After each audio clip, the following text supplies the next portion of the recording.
Hello and welcome to our second day of ExpoVirtual GreenTech for Latin America. Maybe you have seen me yesterday already, maybe it's your first time. So hello, my name is Ferdinand Elsäßer.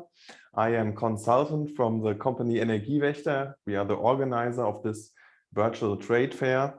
And I'm very glad that you switched into our conference program right now live in Zoom as well as on YouTube. And I'm very happy to have such a nice program. You can see already who our topics and speakers and experts of this day are today. And I'm looking forward to quite an interesting conference program. As you can see, this is our first session of today, the session A3, which is on the topic of GreenTech Solutions in public and in commercial buildings. We will have a look on some experiences and some best practice examples here from Germany, but also as well as from Latin America. And we will have quite a nice and interesting time, I guess. And in the afternoon, or depends on where you are right now. Here in Germany, we are already in the afternoon. In Latin America, of course, it's a little bit earlier in the day still.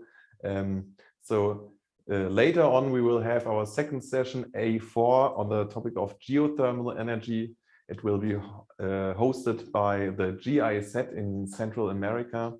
And they will also have quite a bunch of interesting presentations and panel discussions as well on the topic of geothermal energy and its direct use applications for heating, cooling, for industries, etc. Before we get started, I just want to thank all of our partners and supporters, the waste network of the German Chambers of Industry and Commerce abroad in Latin America, as well as some associations from Germany, from the renewable energy and energy efficiency sector, as well as institutions from international or Latin American backgrounds like FICAICA and the International Geothermal Association.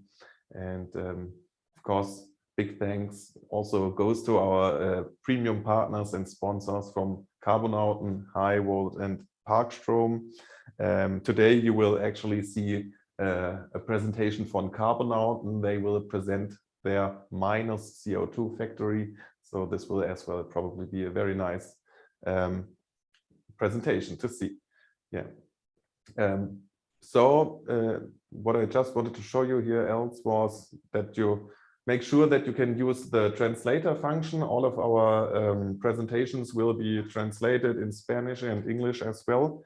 So make sure that you select the translator function in Zoom. And of course, feel welcome, feel invited to register for free at our website, ExpoVirtual, greentech.expoip.com.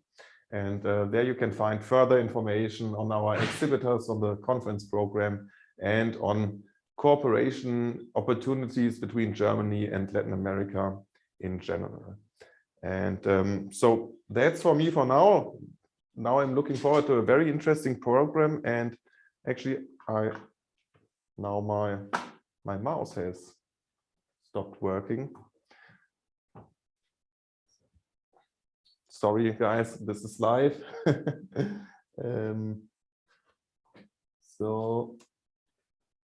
Yes, here I am again. I would like to welcome our first keynote speaker, which is Mr. Orlando Baquero. He is the director of the Asociación para América Latina en Alemania, the German Latin American Association. Mr. Baquero, please.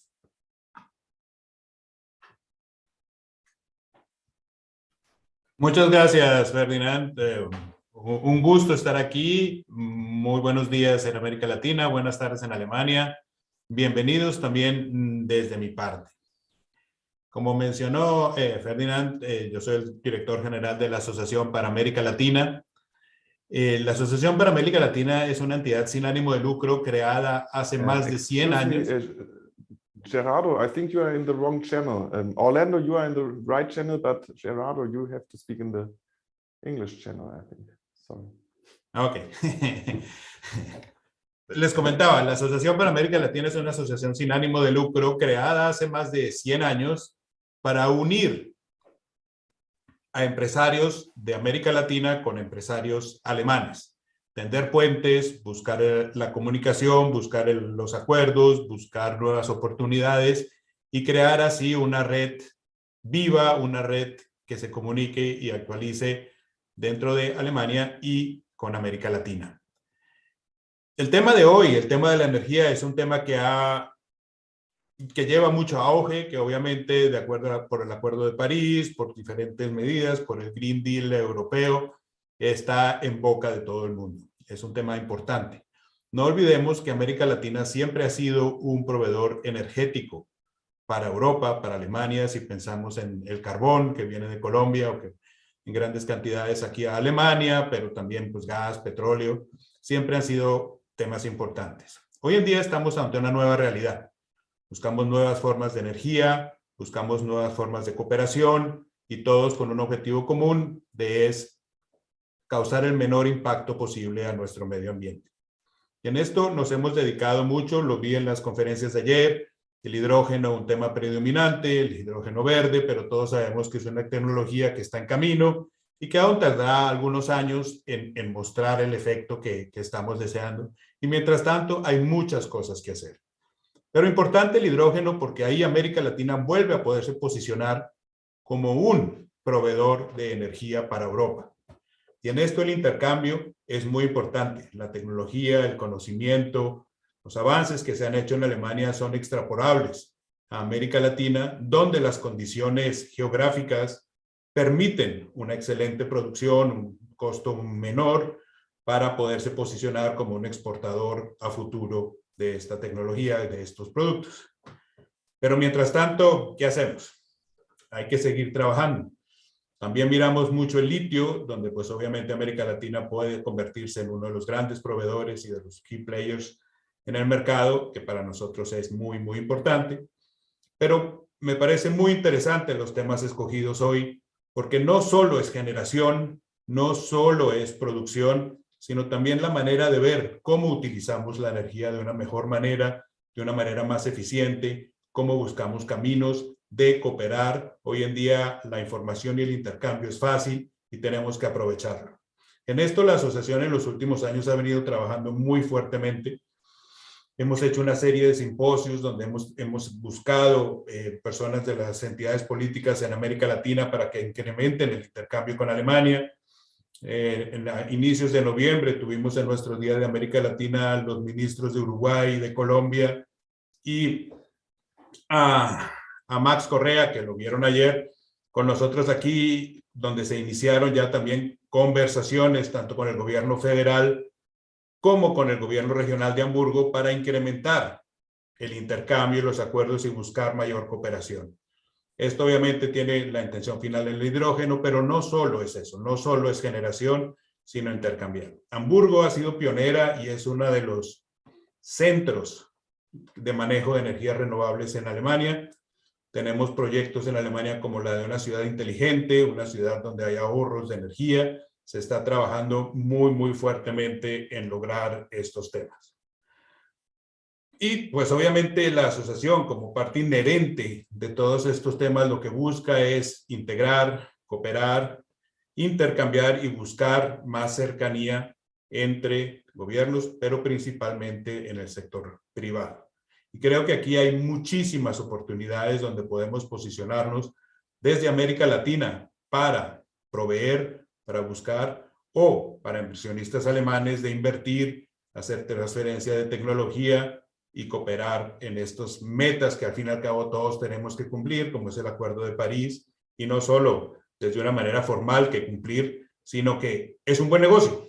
Y al ser un buen negocio, yo creo que los empresarios deben estar pendientes qué hay, qué ocurre, qué se puede hacer y cómo se puede mejorar.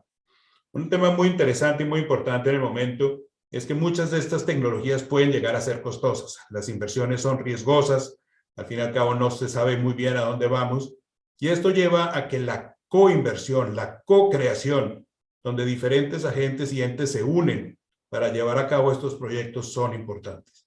Y aquí en estos eventos, tanto con energiewaechter o con nosotros, se puede lograr que estas cooperaciones entre diferentes jugadores en el mercado se lleven a cabo y poder alcanzar más fácilmente y con menos riesgo los objetivos que nos buscamos. Ferdinand, esto sería de mi parte. No sé, cualquier contacto, duda, pregunta que tengan, me pueden contactar a través de Ferdinand o me pueden contactar directamente. Pondré mi correo electrónico en el chat para cualquier pregunta o duda y con mucho gusto estaremos ahí para atenderlos. Muchas gracias de mi parte. Thank you very much, Orlando, for the nice words. And yeah, as you said, the investments can be risky, but there are sometimes also some low-hanging fruits where you can have a short revenue also. So, and we will have a look on some different technologies, concepts, and ideas around the whole topic of renewable energies, energy efficiency. And well, today will be our focus on buildings, on cities, on how you can improve the energy consumption or decrease the energy consumption in those buildings. So yeah, thank you very much. And we'll look next now who will be our next speaker. It will be Professor Ludwig Rongen. He is an architect, a very well-known architect in Germany. Hello, Mr. Rongen. Hello together. Hi. So yeah, Mr. Rongen, today you will speak a little bit about some concepts for sustainability in the areas of housing, mobility, and of course always with a view on energy. How can it be used, generated on site or on remote sites? And yeah, I'm thrilled to see your presentation. Can you see my presentation? Yeah, now we can see it in full screen. So please go ahead. Okay, thank you. Good afternoon, ladies and gentlemen. It's an honor for me to speak at your conference today. My topic is sustainability concepts for mobility, using, and energy.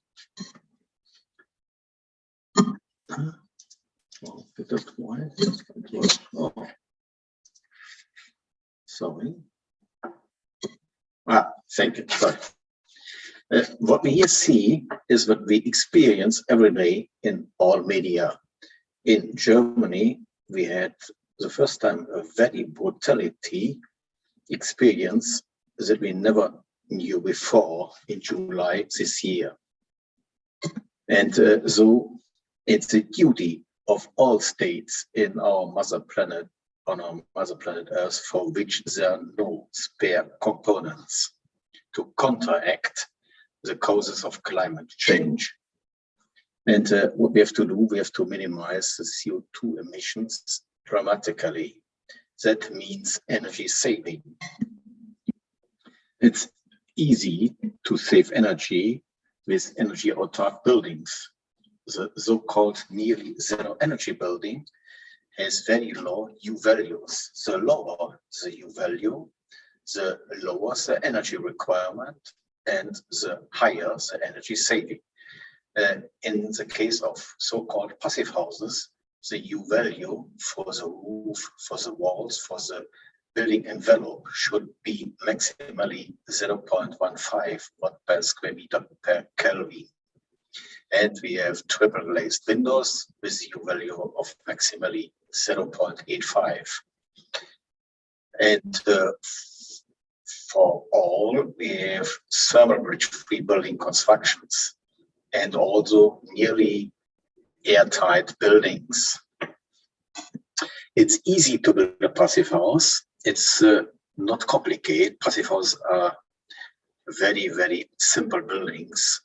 And long since a passive house is the worldwide, or the near-natural building is the worldwide knowledge tile standard in energy saving building, but it has to develop too. In my opinion, not only in my opinion, future energy resources are wind, water, sun, and earth, the renewables. And the residual energy requirement should be offered by renewables. But at best, at its site or in its proximity to avoid long transports for energy. By that, we will lose energy. And it should also not be indifferent to us where the good values are coming from. We have to avoid insulation which bring hazardous waste. That's also what we have to avoid. We have to build sustainable. Besides minimizing energy consumption, we have also to think about implement sustainable water and waste management. We have to save drinking water. We have to increase green and grey water use. Later, I will present some projects in which we use rainwater for heating and cooling. And we have also to prevent waste producing, to use recyclable and least compostable materials, and to use ecologically sound materials, ecologically harmless materials. And we have also, but not least, to implement corporate strategies for social commitment. This is a building with subterranean ice storage. The ice storage is a simple concrete storage without insulation, because in the underground we do not have heat losses or minimally heat losses. And the sun, earth, water, air, and heat pump, they use the ice storage as primary energy storage. The heat and cold, we use both for the building. And the ice storage, here you can see the ice storage in operation. The heat pump feeds the excess summer heat into the ice storage via the heat pump, and ice storage is also in the ice storage we raise the rainwater, and the ice freezes during the winter time. The water freezes during the winter time. In the summer, this ice is used for cooling the flats. And in that building, we also we have a riding hall, and we use the warmness of the houses for heating the flats. By using the ice storage concurrently, we just pushing the energy back and forth. And that building has also a subterranean garage which is supplied with daylight and not by electric lights. And we have also a natural ventilation. We avoid mechanical ventilation because mechanical ventilation uses energy. We have also rewater installation to recycle wastewater from showers, washing machines, and so on. And by using the rainwater for the ice storage, we have also the solution that we can save drinking water. Every flat has its own charging station for electric cars.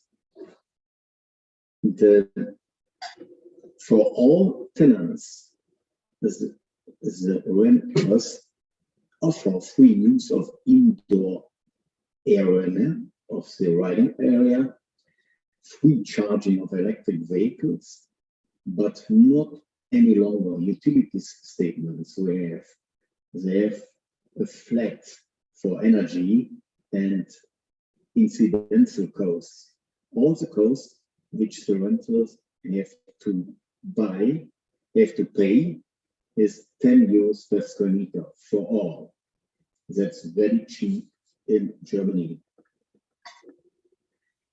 That's here you can see a project which we did with our faculty. Our students developed the first energy autark textile building worldwide in 2014. It was a worldwide competition between universities, and we invited our partner universities, the Rhode Island School of Design and Brown University in the United States of America.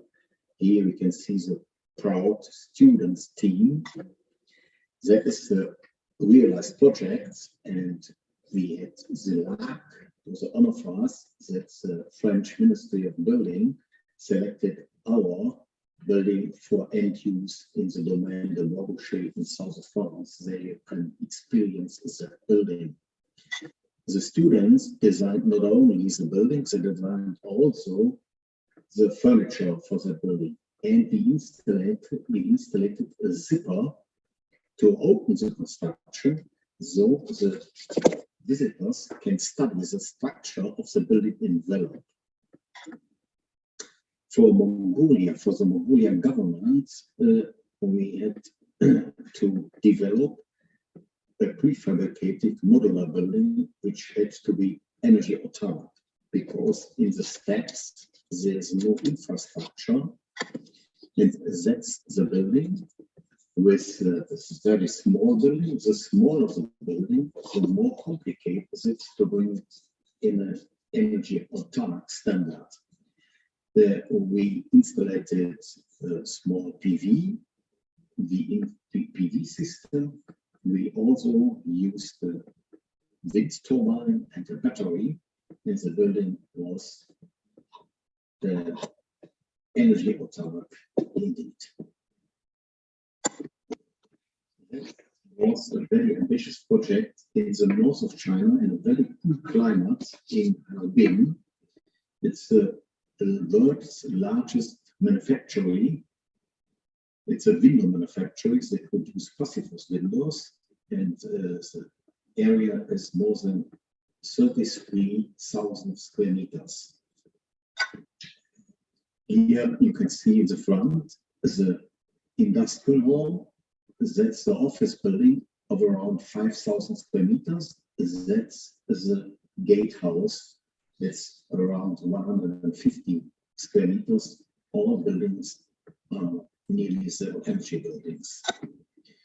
In the case of energy buildings, my experience is you have to work neat and tidy. That's very important. Otherwise, you will not reach the airtight building envelope. And on the right, you can see the very clean and tidy building side. That was very important. Here you can see the detail of the sliding shutters, which we use as movable sun protection in the summertime. We had 4 layers, and that was a very high weight. So it was not so easy to handle the thermal bridges. For that, we used special materials which we developed together with a Switzerland company, and that were plastic component system, and this plastic component elements we use for very heavy components to bear them, and also the multiple layers of sliding elements. The very carefully and neat and tidy work brought the result of a very, very good blower door result. The blower door result is a test for the airtightness of the building. The value should not be more than 0.6, and they reached 0.2. That's a proof for very, very carefully building construction.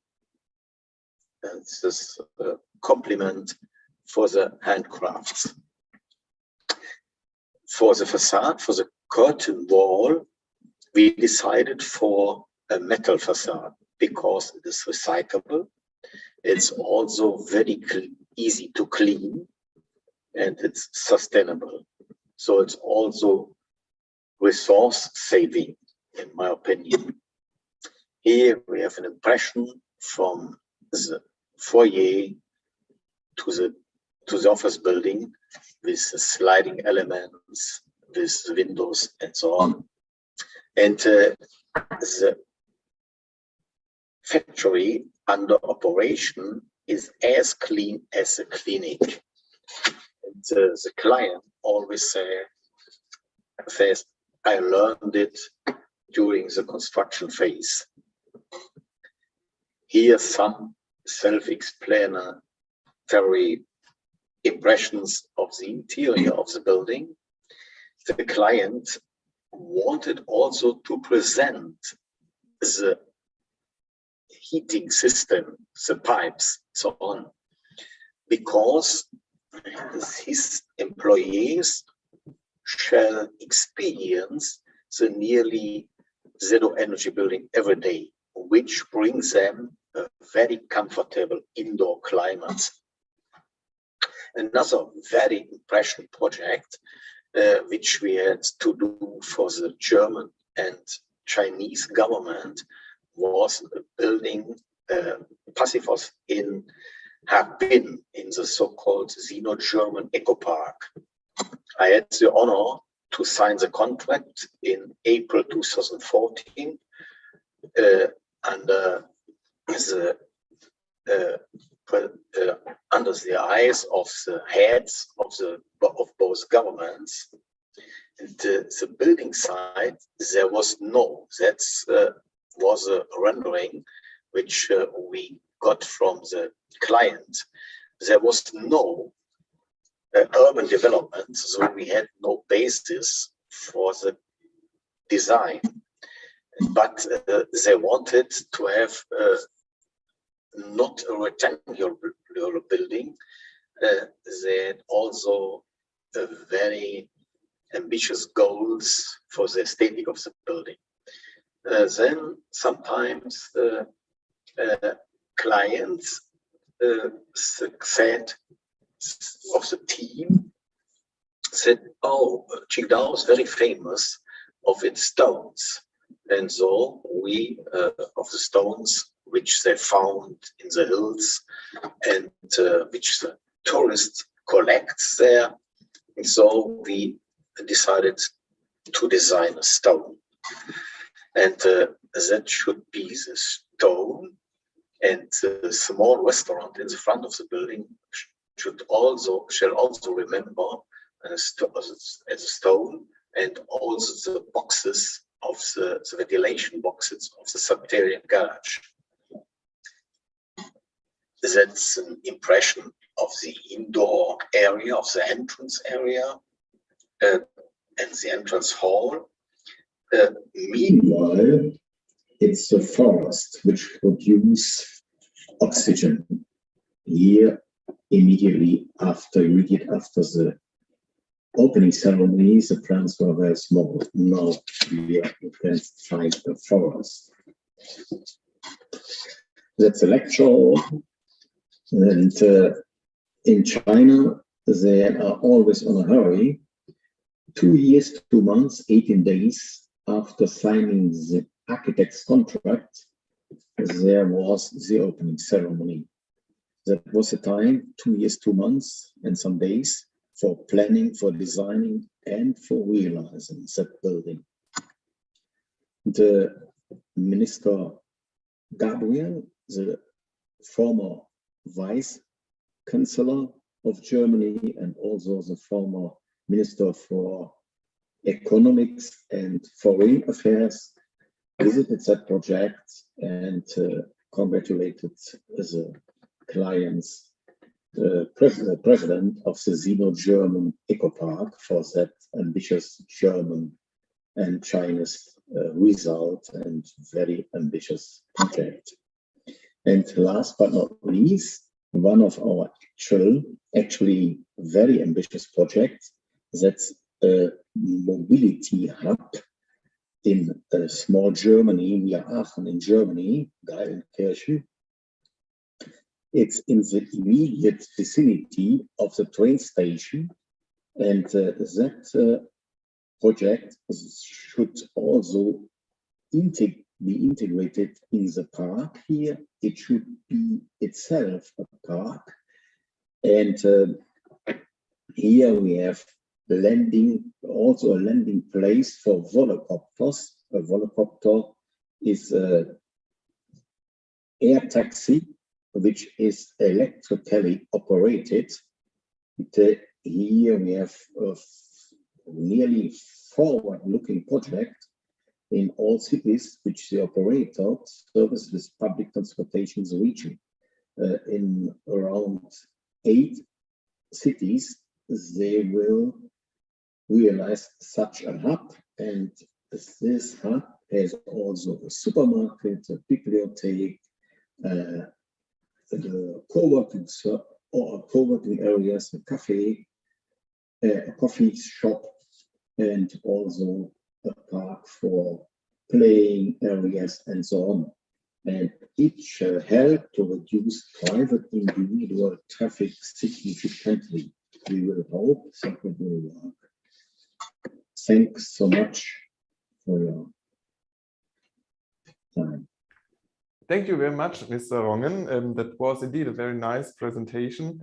You have shown some good examples of how not only housing, not only buildings for living, but also offices and factories can be built in a sustainable way and using sustainable materials. What I just noted is, or one point you showed this picture from China where they had plants indoor. So just one question, do you already calculate the plants for the climatization of the building indoor? Do they have a real function there, or is it just for decoration? No, it's not for decoration. They know that building, meanwhile, it's called the Siemens Center. We are very proud of that because Siemens rented the building for minimum 10 years I think to prove that Siemens is thinking sustainable. And they installed very high technique in that building, a very high IT system to measure the energy consumption every second, and also the CO2 emissions every second, and also the produced oxygen by the forest in the Endlosshole, and they calculate all this results, and it's measured every day. It's in Qingdao. Also, I think so in China, it's that project to prove what is possible in sustainable building or in forward-looking future buildings. All right, great. So thank you very much for now, Mr. Rongen. And if you have the time, we would like to come back to you later in our panel discussion as well. Yes, thank you. Thank you very much. Thank you. And well, now, ladies and gentlemen, I want to introduce you our next speaker. It will be Mrs. Isabel Dust from the company STEINEL, from STEINEL Group. Hello, Isabel. Hello. Hi. Hi. So give me a second. You need to share your screen, right? Mr. Rongen, could you please stop sharing your screen? Thank you very much. So now, Isabel, you're ready to go. And well, you will get into details, but let me just say that the STEINEL company offers solutions for energy efficient lighting systems and smart home solutions and control systems as well. Please, Isabel, go ahead. Yeah, thank you. It's a pleasure for me to talk here today. And yeah, thanks for listening already. Yeah, my name is Isabel Dust. I'm working for STEINEL as an area sales manager. And yeah, as well as I'm looking for some European countries, I'm also looking for the South American market. And yeah, before I show you some of our products and what we are doing in detail, I would like to introduce the company to you for all of them who don't know us. So let's start. Yeah, STEINEL started as a pioneer company in 1959. And now we are one of the market leading companies in the field of sensors and sensor lights. Maybe some of you know us also from the tool side, but today, yeah, I would like to talk just about sensors and sensor lights. As you can see on the graph here, our annual sales in 2020 was 170 million. We have about 2,000 products in our range, and 1,600 employees are working for STEINEL.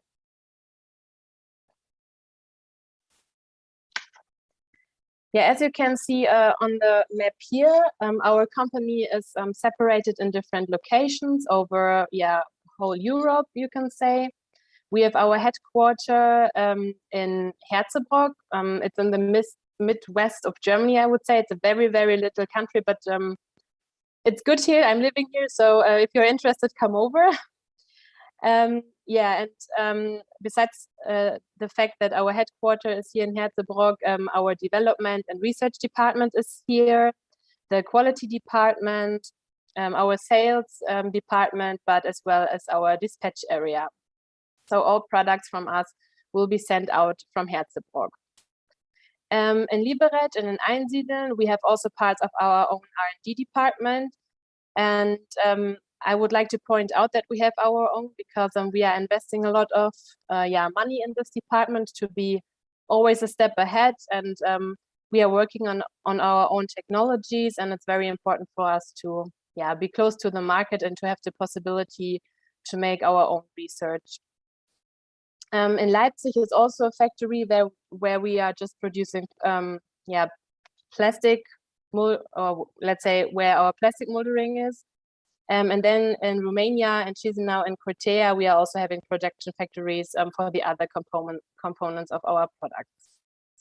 Yeah, STEINEL as a brand is well known and people are connecting high quality with our name. And as I just said, we are having our own development center and also our quality department. And I would say this has to do with this fact because our quality standards are very high and our quality department is checking our products on a regular basis to ensure a high quality.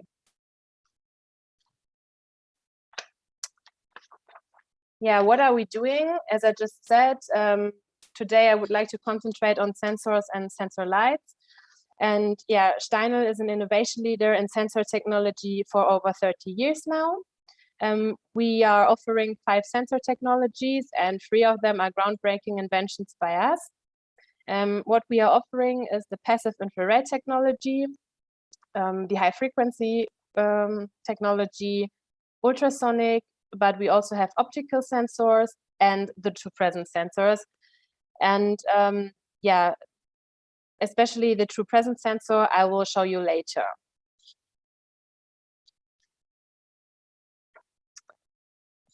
This is our sales structure, and we began in the past to sell our products just to DIY stores. So we have 2 lines. We have a professional range, but we also have a DIY range. So also private people can buy some of our products in DIY stores, but professional products can only be bought via our distribution channels. Now, then you can find us also in e-commerce. We have our own web shop, but of course you can also find us in many other channels. Since a while, we are active in special trade, which we are calling the wholesalers. We are offering OEM solutions for other companies, and we are also already working in the project business, and we see a big potential in the project business and hope that we can grow here with other companies, maybe together. Yeah, here are our fields of application for light and sensors. As I just said, our lights and sensors can be used, of course, for DIYs or for private persons for their home and garden, but of course also for indoors. Our sensors and technologies, I mean, you just saw them, that we can offer 5 technologies, and with these technologies we can cover almost every application. So as you can see here, we can use our products for offices and workspaces, but also for schools or for the hospitality sector, or also for industry and logistic sector. So yeah, as I just said, we will find a solution if customers have a problem or need lighting or sensors or whatever. I'm sure we will find a solution. Yeah, now I would like to come to a topic I would say which is important for everybody, for us now. And yeah, with our invention of the world's first sensor light in 1987, we practically redefined light. So the fact that it only switches on when it's actually needed was at that time a real revolution. And it's a sign against waste and energy resources. We are producing, as I just said, or what is important for us is the high quality, and we are producing long life products with a warranty up to 5 years. And 92% energy could be saved just through sensors with our intelligent solutions. Yeah, what we are doing to be sustainability is shown here. I won't go into detail to every point, but what I like to point out from this page is that our goal is to be 100% plastic free by the end of 2022. At the moment, 2 1/3 of the packaging has already been converted, and we are saving 7 tons of paper already, because instead of giving a detailed operation instructions to our product, they are just coming with a quick start guide, and yeah, this saves 7 tons of paper every year. But of course, if customers need the information, the full instruction can be downloaded on our website, no problem.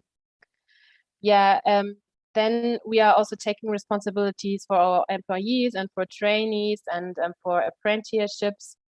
And as you can see on the right side, yeah, we are having all necessary certificates in regards to environment, and we are keeping every standard here.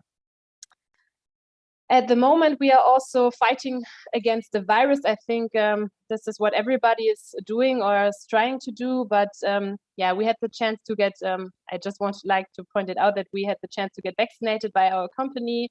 We have our own flex desk management. So yeah, we try to be as safe as we can. Yeah, and the consequences of the climate change are noticeable for everyone, and we are taking the responsibility to protect our planet. And this makes it more important to make a contribution to climate neutrality already. And I would like to show you on the next pages a few examples in which areas we are already doing exactly this. So this is our RS Pro Connect R series. This is the most intelligent sensor light system of our time. It combines optimum light with extremely simple installation and wireless networking. It's perfect for use in staircases of apartments, but also for staircases from parking garages, just to mention a few examples. Of course, it could also be used for apartments or so, but here it's a staircase from a parking garage on the picture. It's available in 2 designs, square and round, and 3 different sizes with different lumen outputs. And all are available with the same sensor function, which can be deactivated if needed.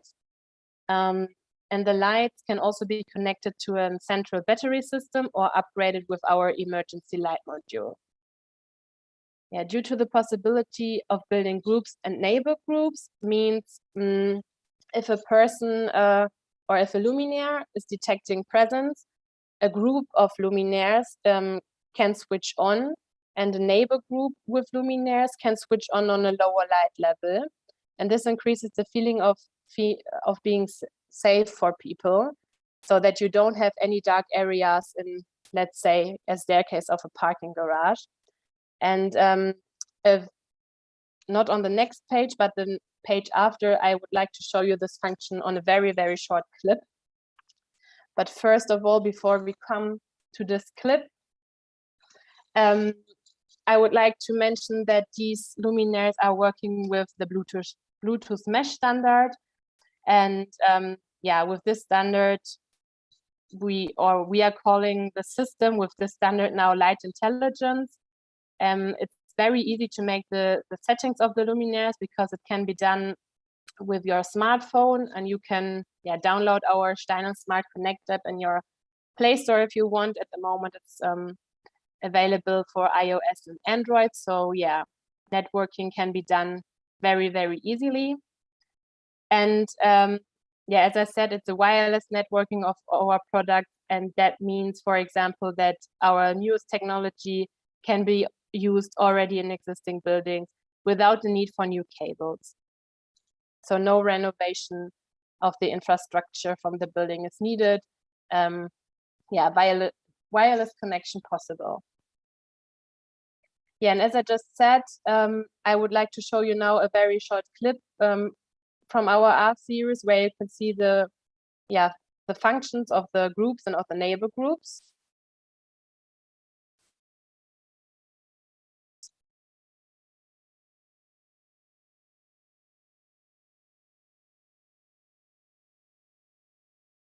As you can see here, light is switching on when the person is, or when the luminaire is detecting presence. And now here, the neighbor group in the floor switched on.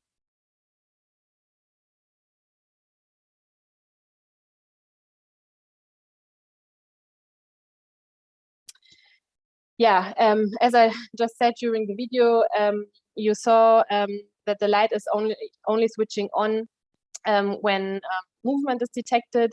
And as you just saw, the person just passes a floor, but in this floor, a neighbor group, as we call it, switched on a lower light level.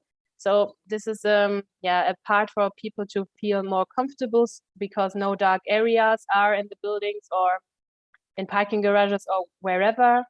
And of course, the lights of the brightness of the neighbor groups can be adjusted to a very low level of brightness to save energy and can switch off as soon as no movement is detected, sorry. So as we said, light only where it's needed. Another luminaire which can be connected, for example, with our R series is our RS Pro Connect 5100 LED, which I would like to show you now.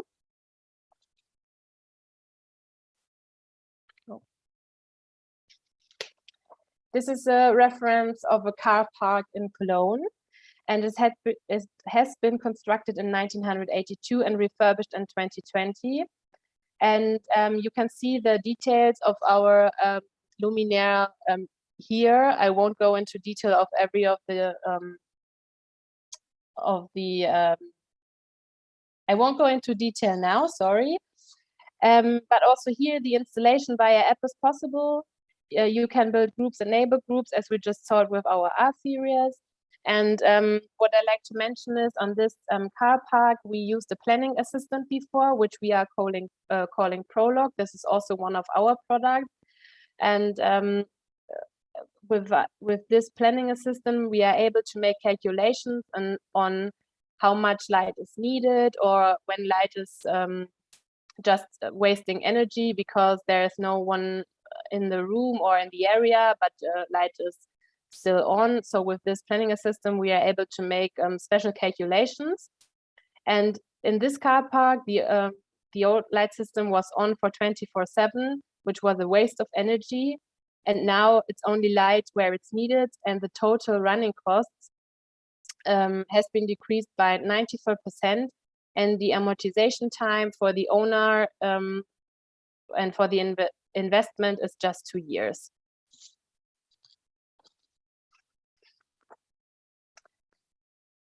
Yeah, here you are seeing two pictures. On the left side, it's the old light system, and on the right side, it's the new light system with our luminaires. And although all areas are 30% brighter than they were before, energy will be saved due to the sensors. And yeah, more brightness gives the user a sense of being far safer, maneuvering in the parking slots is easier, and it's a more friendly environment. And yeah, as I just said, it can be connected with our R-series. So if a person is on the way to the exit, for example, or the staircase of the car park, the R-series can already switch on due to the neighbor group function and lead the way.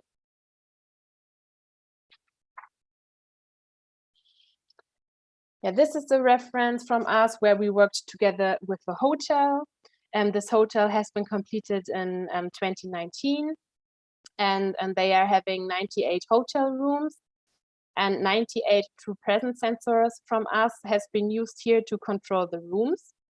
And for this hotel, energy saving was very important.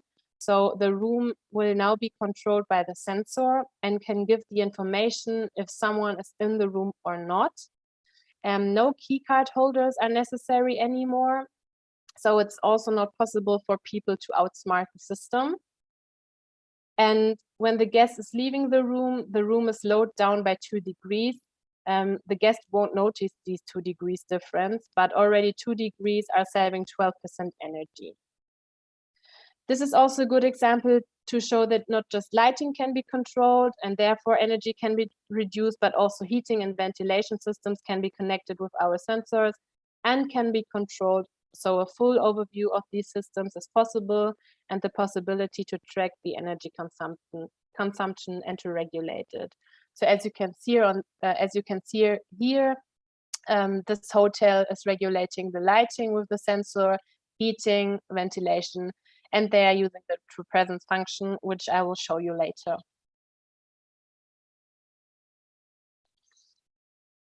Yeah, the same sensor, the true presence sensor, has been used in this building, and this is called the Flow in Amsterdam. It's an office building in the Netherlands, and they are using an automation system from a company which is called Darwin, and we work very closely together with them on this project. And the STEINEL sensors has been used as the sensors in these buildings, so as the eyes, the ears, and the nose. And on basis of the info from the sensor, the lighting, heating, and ventilation in the office building will be regulated when it comes to adjustments of lights, climate, and air quality conditions. So the people in the office are always feeling very comfortable.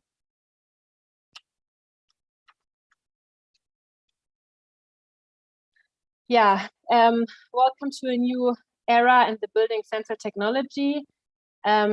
I just showed you 2 of our references, and I've just already talked about our true presence sensor, and I would like to let you know now what makes the sensor so special.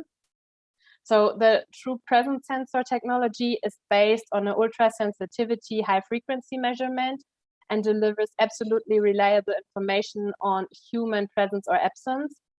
And so in this case, true presence means true presence. The sensor is able to detect micro movements like breathing patterns and does so regardless of whether the person is sitting, reading, or sleeping. This is our flagship. Besides of the optical sensor, this is the sensor we are very proud of, and which is key now for us, and we are alone on the market with this sensor. So as I just said, this is a unique selling point for us. And the true presence sensor only requires a minimal stay on time, saving the maximum amount of energy. And knowing true presence also makes it possible to avoid inadvertent triggering and save further costs. At the moment, I mean, the sensor can be used, as you just saw, for offices, but also for hotels. As I said, the hotel I just showed you is working with this sensor, and they are detecting presence and absence with this sensor. So they always know if a person is in the room or not. And for example, they can also regulate their cleaning schedule with their staff with this sensor, because they know if a person is in the room or not. So it's not necessary for the staff to knock on the doors and to ask questions. Hello, are you there or so?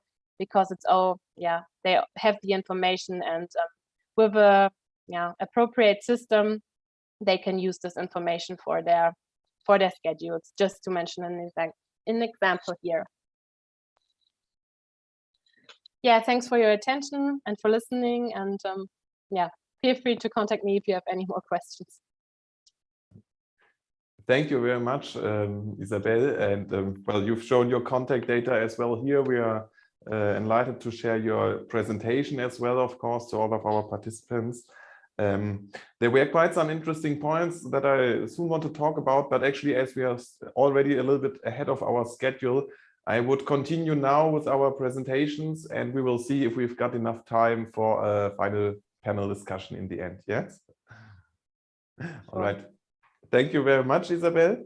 And ladies and gentlemen, I want to introduce you to our next speaker. It is Mr. Martin Baart, the CEO of Ecoligo company.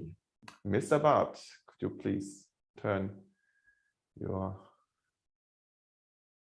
Okay, we are seeing your screen. Can we hear and see you as well?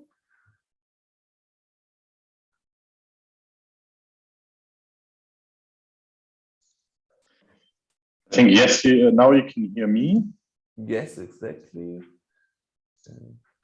And I get a message to host now also has activated my video. Okay. Yes, all right. Great. Hello, Mr. Baart. All right, Hello. we're seeing your presentation, so please just jump. Great. Excellent. First of all, thank you very much for having me. It's my second time at the ExpoVirtual, and it's a pleasure to talk today about financing renewable energy projects, which I think is key to enable an energy transition on a global scale. As I said, my name is Martin. I'm the CEO and co-founder of Ecoligo. And for everyone that hasn't heard of Ecoligo, Ecoligo is a global energy as a service provider. We were founded in 2016 in Berlin, in Germany. And we since then have expanded our activities. We now have offices in Sub-Saharan Africa, in Ghana and Kenya, as well as in Central America, in Costa Rica, in South America, in Chile. And we're active in Southeast Asia, in Vietnam and Thailand. So our regions of activity are really global, as you can see, but we are still a small company with only 30 employees. However, we have achieved a substantial track record in the past years of 122 projects with 53.5 megawatt of installed capacity. And as you can see on this map, we are active in many more countries where we don't have offices yet, but we have projects or established partner companies to really be active in these regions. And I think most interesting are obviously the markets here in Central and South America. So why did we start Ecoligo, and what is it that we actually offer?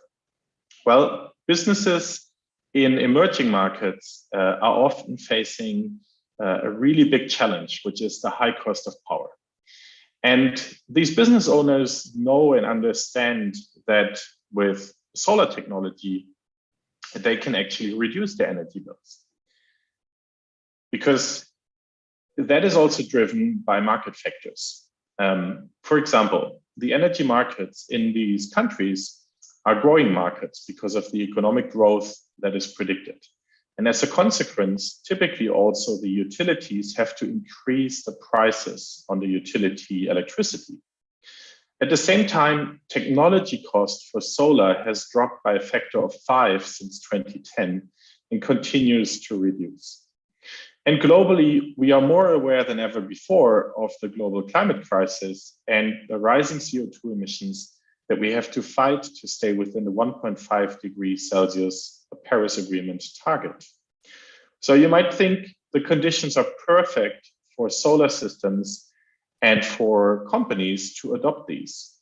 However, if you look into emerging markets, what you find is that many companies actually don't have a solar system on their roof. So what are the reasons for that? Well, customers face financial challenges. So for example, they often don't have the capital to invest outside of their core business, or if they have, they don't want to. They would like to keep their money into what they know and understand from a risk perspective. And also in emerging markets, it's difficult to get cheap bank finance for long-term projects. Then also operationally, they like to focus on their core business, gaining more customers and getting better at what they do and not get distracted with a solar system. And lastly, they often lack the technical expertise, not only to maintain a system, but also to understand the different proposals from solar companies. And so this is where Ecoligo comes in, and where we provide these companies a possibility to reduce their energy consumption with our two-sided business model. So how does it work? Well, Ecoligo goes into the markets, and through our local people in the countries, we talk to business owners and we convince them to sign a long-term power purchase agreement with us. Once that contract is signed, it allows us to raise the capital that is needed for the project on a crowd investing platform in Germany from private investors that like to invest into sustainable projects. Once the capital is there, we hire local but pre-qualified construction partners that build the solar project on our behalf. Once it's built, we actually start selling electricity to the local company, which is cheaper than the grid electricity. So the local company is getting energy savings. And through the payments the local company makes to Ecoligo, we have sufficient income to actually repay the crowd investors an interest as well as repay their investment. And so from a customer side, it's a model where they sign up for a long-term contract, but from day one at the beginning, they are already getting cheaper electricity than the utility tariff. And since utility tariffs are prone to rise in the future, the savings increase over time as our price remains fixed and therefore predictable for the next 20 years. It's a very simple model that really allows businesses to start saving from day one. And lastly, after the 20 years, customers can take over the system at no additional cost and continue saving for the rest of the lifetime of the solar system. So what can we offer besides solar? Well, we can offer anything that helps customers to save energy cost. And that means we can also finance LED lighting systems, efficient air conditioning units, as well as solar hot water systems that are predominantly interesting in the tourism industry. As you can see, for the different technologies, we have different contract terms. It's either a leasing contract with a fixed monthly fee or a power purchase agreement that has a price per kilowatt hour. The runtimes can also vary between 2 and 20 years so that we can really make sure that the project and the terms that we offer is what the customer actually needs. And so we can work in all kinds of industries as long as we have a commercial company as a customer. That means we can supply office buildings with energy, we can focus on hotels and resorts. The agricultural industry is quite interesting to us, as well as private hospitals and private universities. And lastly, large-scale manufacturing and industrial plants. What we cannot finance is projects that are a little bit more risky and outside of the scope where we have a commercial off-taker. So anything from remote clinics, remote communities, household systems, or even large-scale utility projects, we can't finance because of the different risk profile. So why should you reach out to Ecoligo? Well, if you are a business owner and you want to benefit from cost-effective solar energy that reduces your energy bill, and you don't have the capital to invest yourself, or you find it difficult to obtain finance from a bank, you can reach out to us. We support you in finding the best system for your specific energy needs. We work with qualified partners to ensure highest build quality, and we design a system that helps you save energy from day one, and a system that will last for 20 years, as that is in our own interest to secure the revenue that we make through the sale of electricity. You can also reach out to us if you are an investor that wants to invest into one of our CO2 saving projects. At the moment, we only offer this for people in the German-speaking region, so the DACH region, Germany, Austria, and Switzerland, unless you are keen to invest larger volumes of 50,000 euro or more. And lastly, if you are a solar company and you have been in the market and you have been active, and I'm very sure you have then experienced that customers really like your technical proposal and the idea of going solar for their company, but they possibly did not have the capital to invest and did not have the money to buy a system outright, then we are your right partner. We like to onboard new local solar companies on a continuous basis in all Latin American markets. Doesn't matter if it's a country where we are not active in yet or where we are active in already. You can reach out to us and we will run you through the qualification process and make sure that you fulfill our standards. But once you do, you receive quotations from us for leasing or power purchase agreements for your customers within just a few days that enable you to also build more projects and realize a bigger impact. And so that already brings me at the end of my presentation. Because we were a little bit over time, I rushed through this to make up for the lost time. And I hope that it was interesting because together we can actually lead the global energy revolution and fight global climate change, ensuring that we meet the 1.5 degrees Celsius target, because that is really what drives us here at Ecoligo. And I hope also many of the people in the audience. Thank you very much. Thank you very much, Mr. Baart. Indeed, a very interesting business model, actually, which not only helps you, but also helps people in other countries in Africa and Latin America to enhance their energy supply, to get a secure energy supply. And as you also stated, energy prices are rising, but the system prices in general, they are decreasing.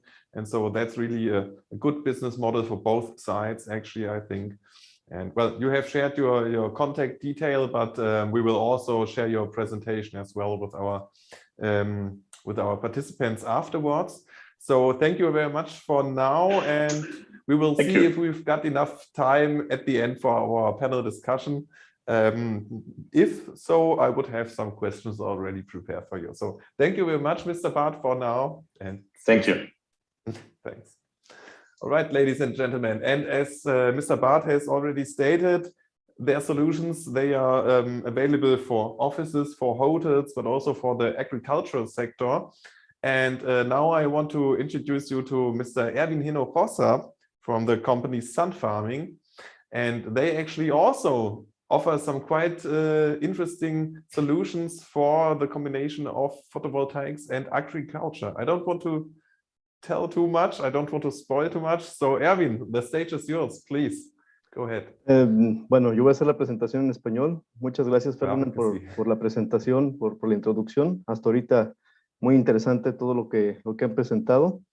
Ahora permítanme compartir mi pantalla.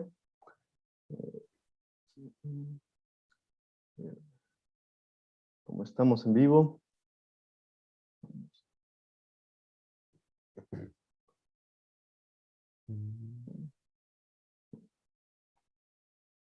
No sé si ya pueden ver mi presentación. Yes, perfect. Please go ahead. Ok, excelente. Bueno, buenos días, buenas tardes, América Latina, Europa. Yo soy Erwin Hinojosa, soy Project Manager para Iberoamérica y el Caribe en la empresa Sunfarming. Yo hoy les voy a hablar sobre nuestro concepto que lo conocemos como agrosolar o Food and Energy, donde la fotovoltaica se une con la agricultura.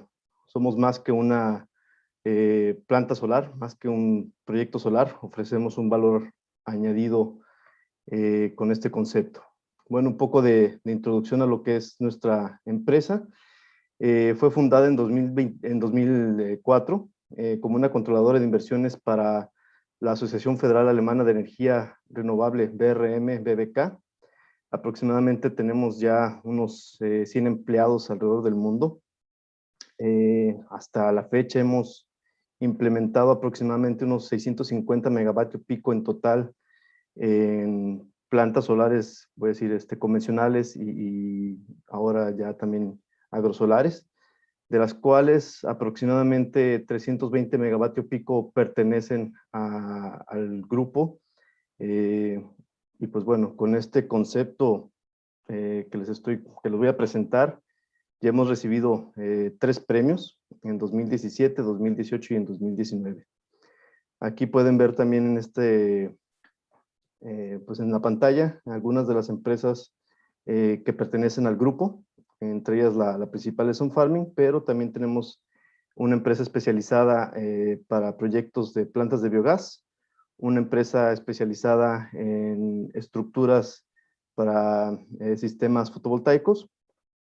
Y bueno, además pueden ver en este mapa lo que sería las subsidiarias, oficinas y representantes en donde estamos pues a nivel mundial.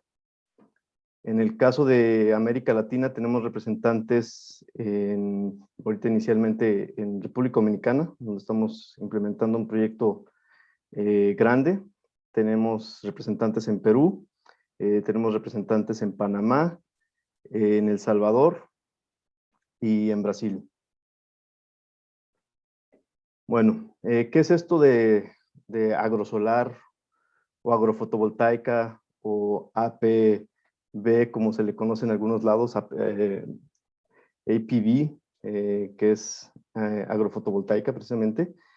Pues bueno, es la combinación de sistemas fotovoltaicos con sistemas de agricultura, sobre todo de agricultura protegida, en el cual, en nuestro caso, nosotros lo que hacemos es utilizar módulos fotovoltaicos glass, que a diferencia de los módulos convencionales, voy a decir, este es un encapsulado, que serían dos módulos, dos placas de vidrio que encapsulan las celdas fotovoltaicas, y esto permite que la luz solar llegue a la producción o a los cultivos que pueda haber debajo de estas placas fotovoltaicas.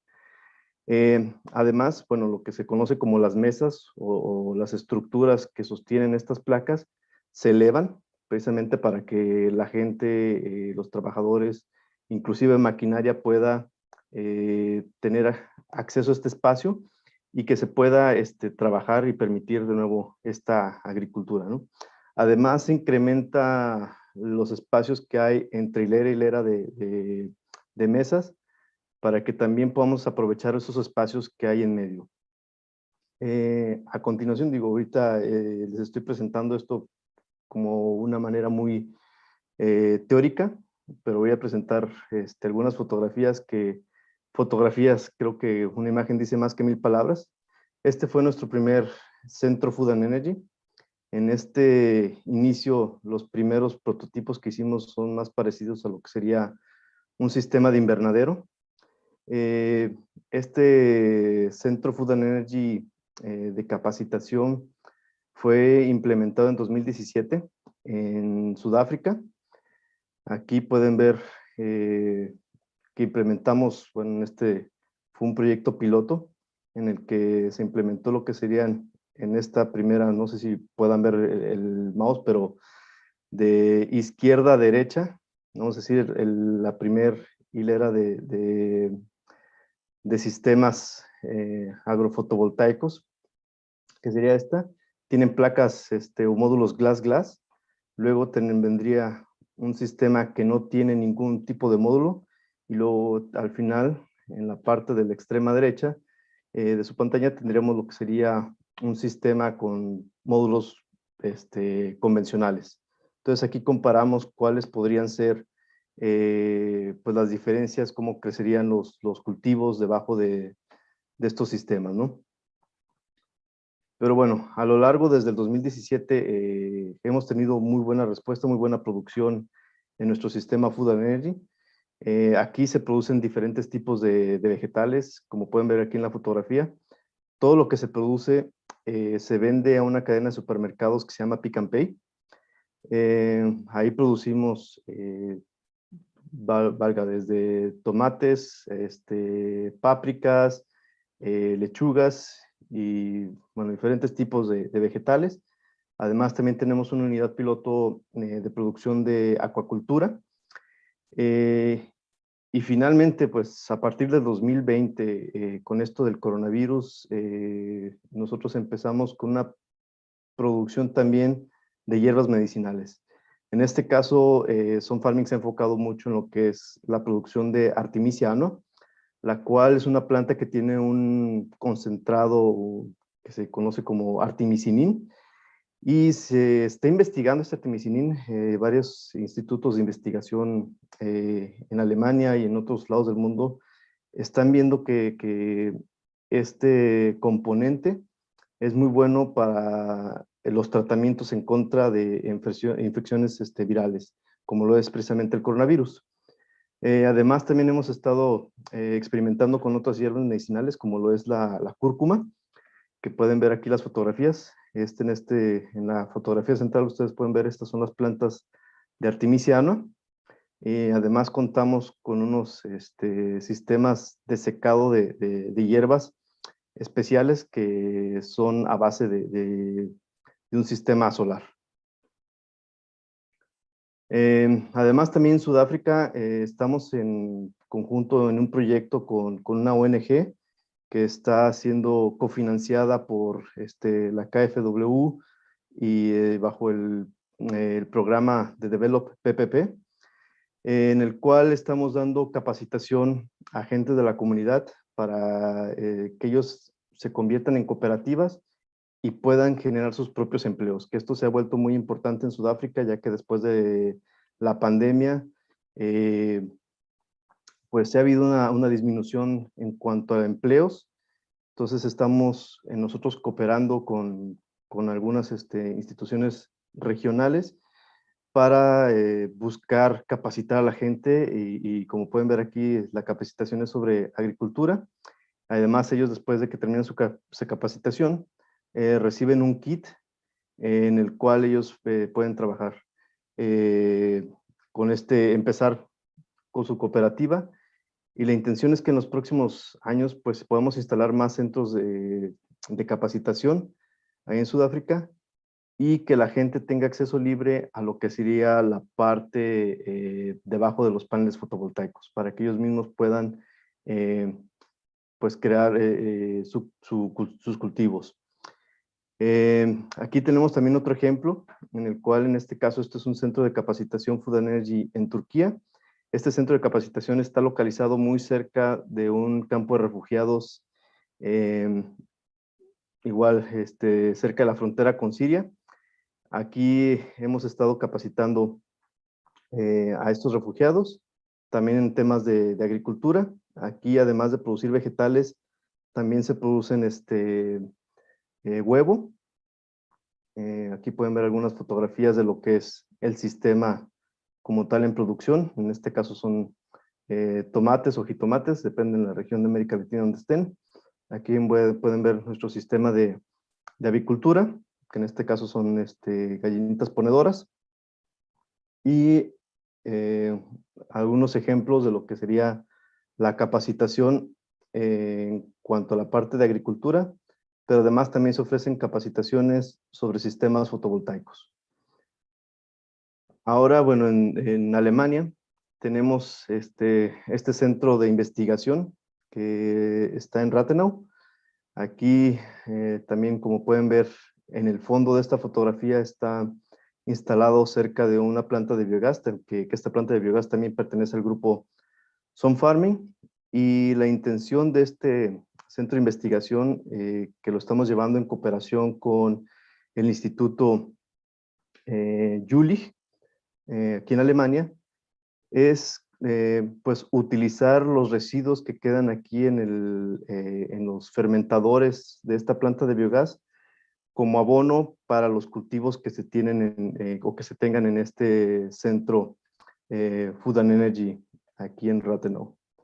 Esto es una fotografía que ustedes pueden ver pues ya con cultivos.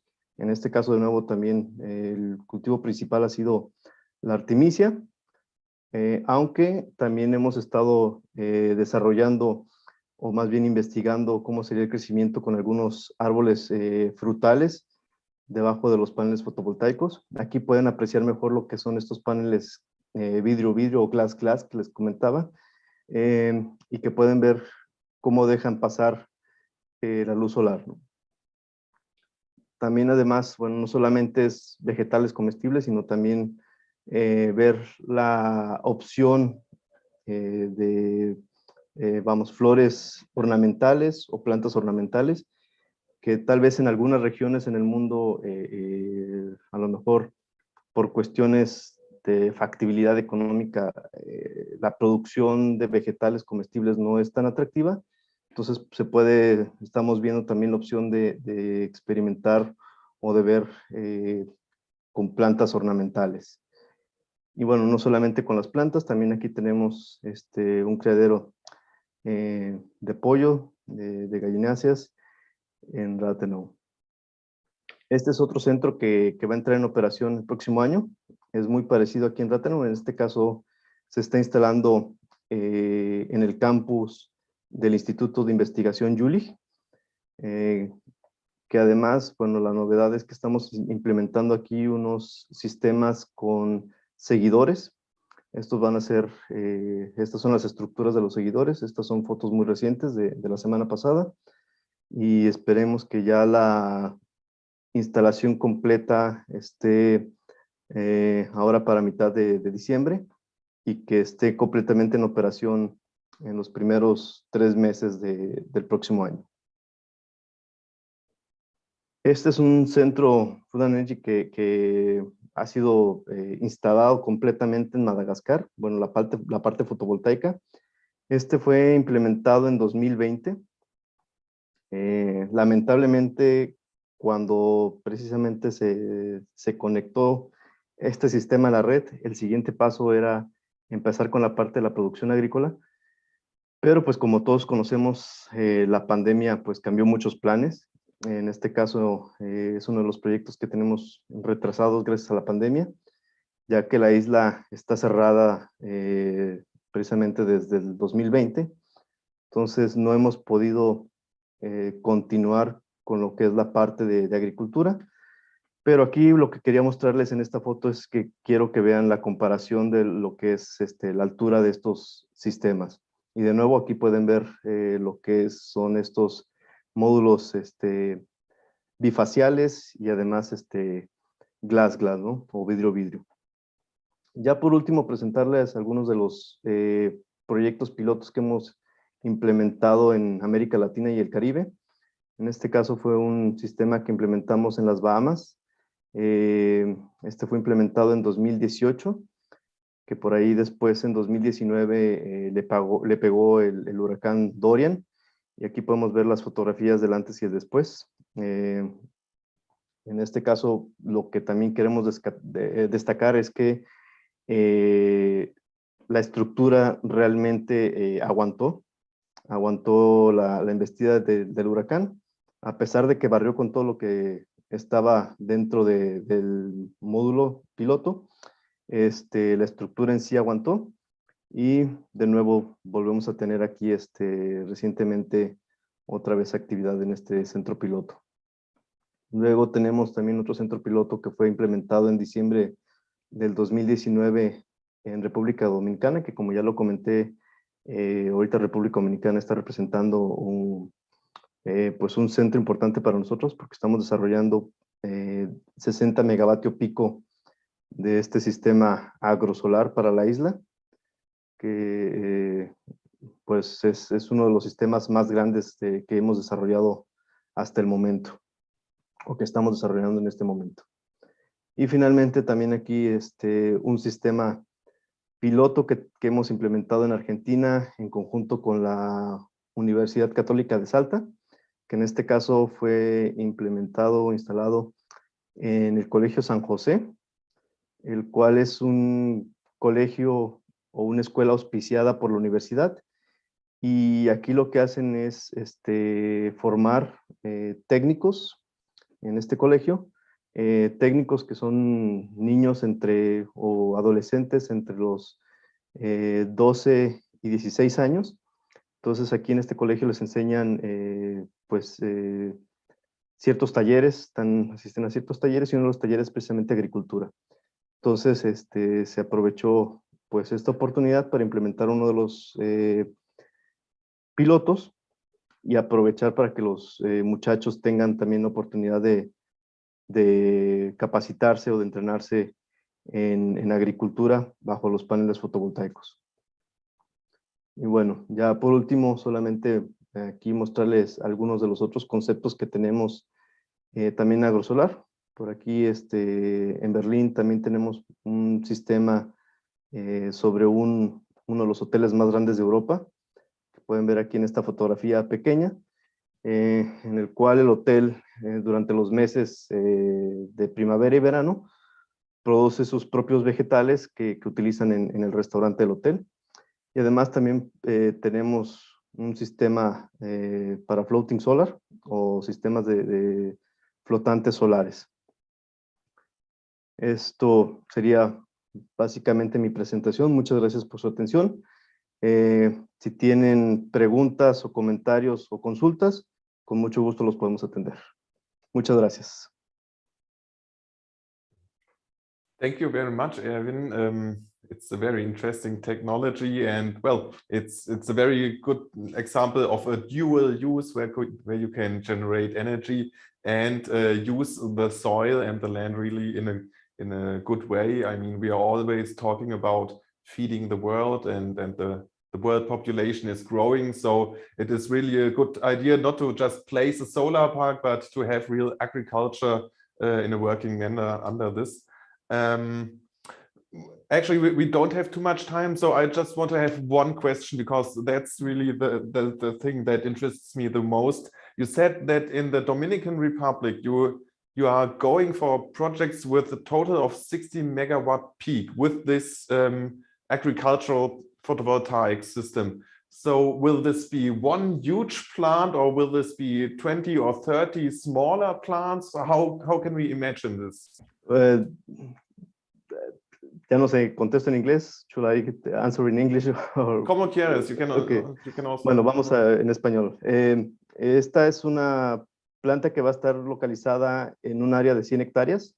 Entonces es una planta grande, a escala, a utility scale, que se le llama, que va a estar localizada en el sur de la isla, cerca de la ciudad de Baní, que está hacia el sureste de Santo Domingo. So it is just one huge centralized power plant, actually power plant and a huge agricultural facility. Exactamente. Yeah. Okay. Wow. Respect. So yes, thank you very much, Erwin. Of course, we wish you the best, and I'm pretty sure that there could and should be plenty more projects in Latin America and in the Caribbean with your technology. So thank you very much, and I wish you the best, Erwin. Gracias. Thank you.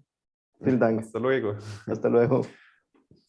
So, ladies and gentlemen, and now I want to introduce you to our last panelists of our session today on GreenTech Solutions in the building sector and in the commercial sector. Well, I want to introduce you to Mr. Alejandro Mur Sanchéz from the company Carbonauten. He's actually one of the founders of the company, so he's for sure in depth in the topic of his company. Alejandro, can you? You could. I give. Good evening. Yes, I couldn't open my camera. Now I think that. Yes, yeah. There you go. Thank you so much for the introduction. And yes, well, I'm a co-founder for Spain, and also country manager for Spain, and also business development in Latin America. And I'm very happy to be here and being connected to so many exciting projects. So yes, I'm looking forward if I can already make the present. Yes, Yeah. yes, please make or show us your presentation. Actually, I have I took here the title minus CO2 with biocarbons for industries and customers. Actually, that's something that could be everything and nothing. So please tell us, what is it exactly? Perfect. Okay. So basically, at Carbonauten, we are, I'm going to switch to Spanish, right? Probably. Yeah. En Carbonauten, lo que buscamos es, digamos, diversificar, traer una tecnología y más allá de la tecnología, un sistema que nos permite no solo crear energía renovable, sino valorizar una serie de recursos. I couldn't answer you because I was presenting in the middle of a conference for this bloody ExpoVirtual energiewaechter. Sorry? Yes, sorry, I just muted one of our participants. So can you see the screen? Yes, yes, we can see your screen. Yeah.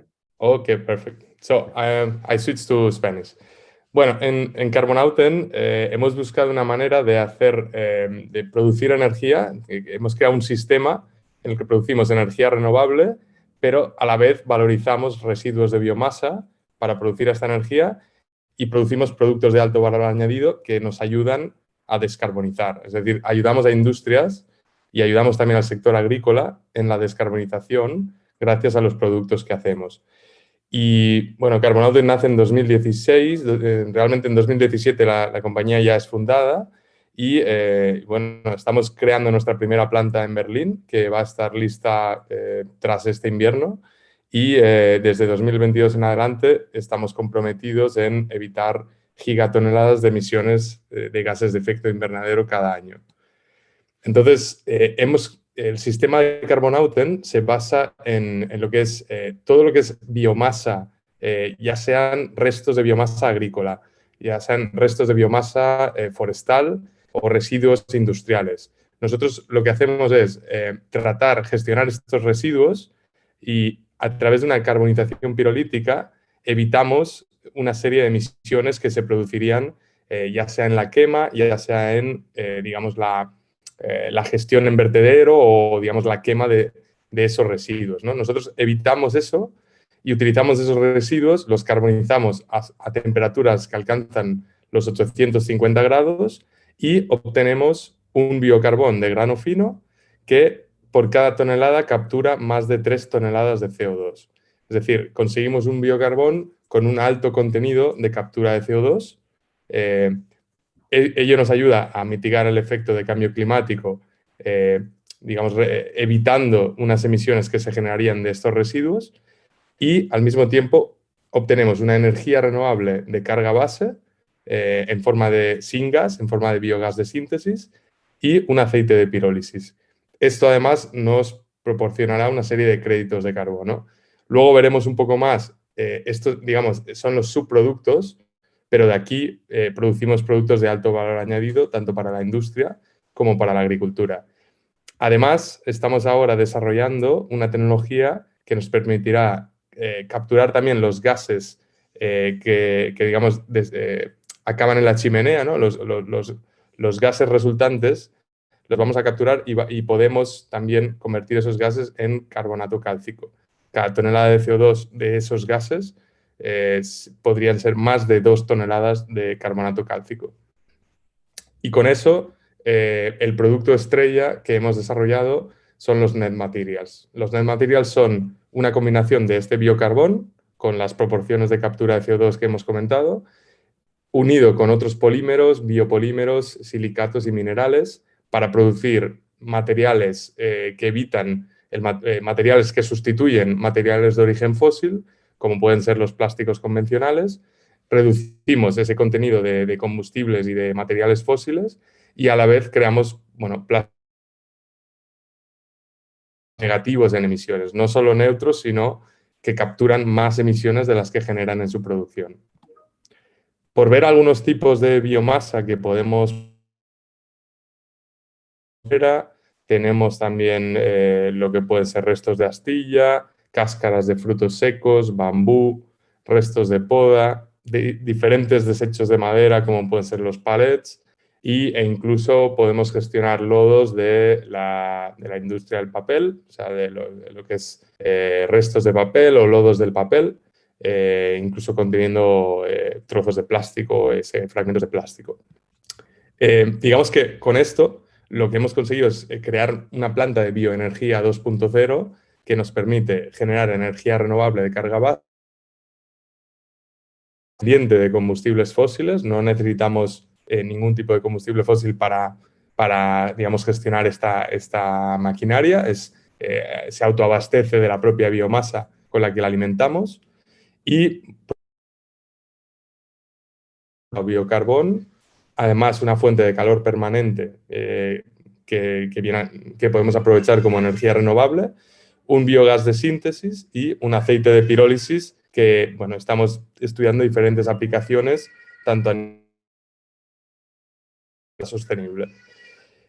Tenemos también, interesante, sobre todo, que la tecnología nos permite una flexibilidad muy grande al ser un diseño modular y podemos gestionar diferentes tipos de biomasa, por tanto, el suministro de un tipo muy particular de biomasa, sino que podemos tratar con diferentes tipos de biomasa, siempre con humedades bajas, lo cual, si las humedades son en el proceso. Por ver un poco más de las dimensiones de planta y requerimientos, la planta tipo, que luego siempre tiene 3 módulos y genera 30 gigavatios hora de excedente de energía térmica, un mínimo de unas 6.000 toneladas de millón de litros de aceite de pirólisis, que podemos aprovechar para, como he dicho, ¿no?, diferentes aplicaciones para agricultura sostenible y proyectos también de industriales, ¿no?, de biocombustibles. Además de ello, generamos 30.000 toneladas de net materials gracias a la utilización del biocarbón para sustituir plásticos y otros materiales de origen fósil, que además son negativos en emisiones en este caso. Y producimos más de 15.000 toneladas de certificados de CO2, gracias a la descarbonización que conseguimos y a la captura de CO2 en los productos a largo plazo, es decir, más de 10 años de captura de CO2, ya sea en el suelo o en productos que podemos volver a recarbonar.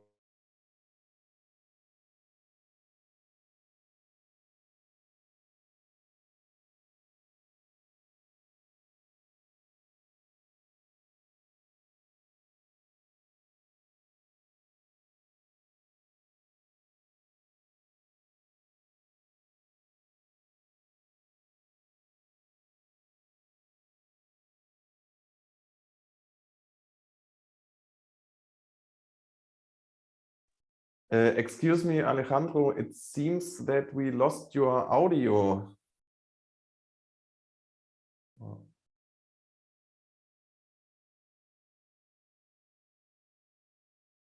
Kannst du das?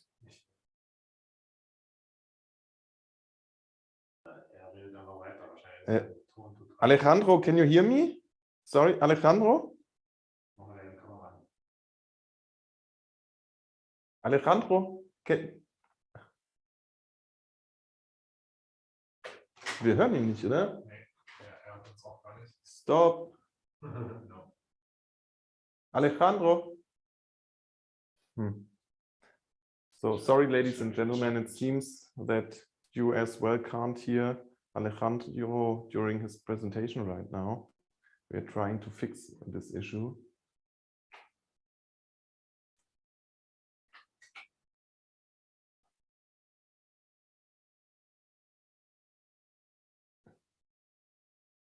Yeah.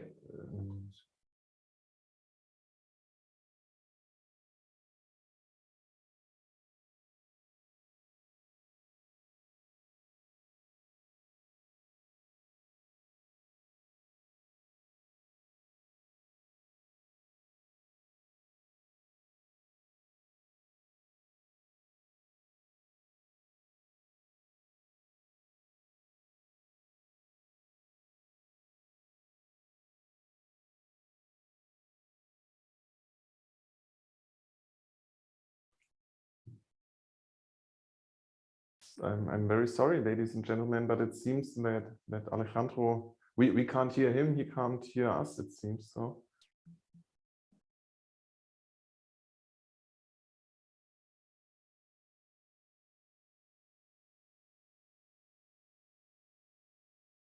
I'm very sorry, but this is the tough times of the virtual world, that we can't reach our speaker, though he's actually sitting right next to us virtually.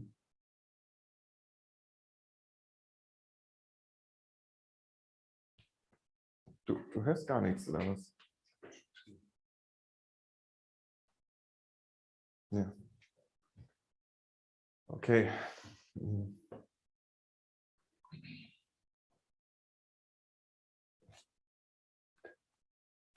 Well, I think this, of course, this won't make any sense to just hear this furthermore. I'm very sorry, ladies and gentlemen, but I think that we should have to stop this here right now. He does not seem to get our messages.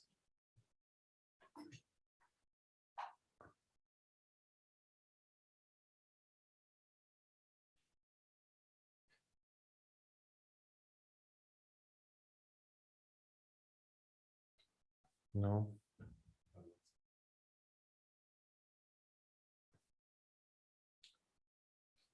Well, I'm very sorry, ladies and gentlemen.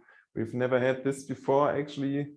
We always have some minor difficulties in Zoom, but we've never had this before. I'm very sorry.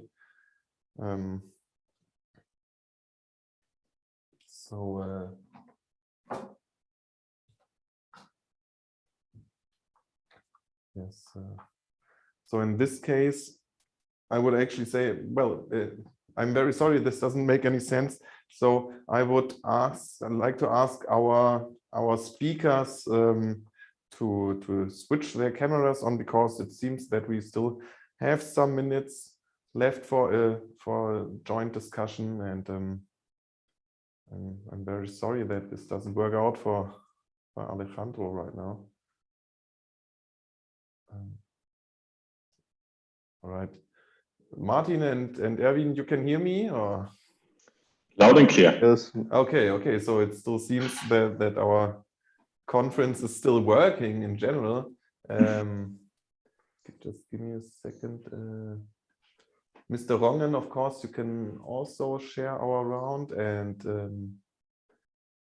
kann Sie hören, ja, aber hier steht, ja, die Kamera kann ich jetzt nicht machen, weil der Host das gesperrt hat. Jetzt steht aber jetzt habe ich Ihnen nochmal so eine Beantragung geschickt. Jetzt geht's. Ja.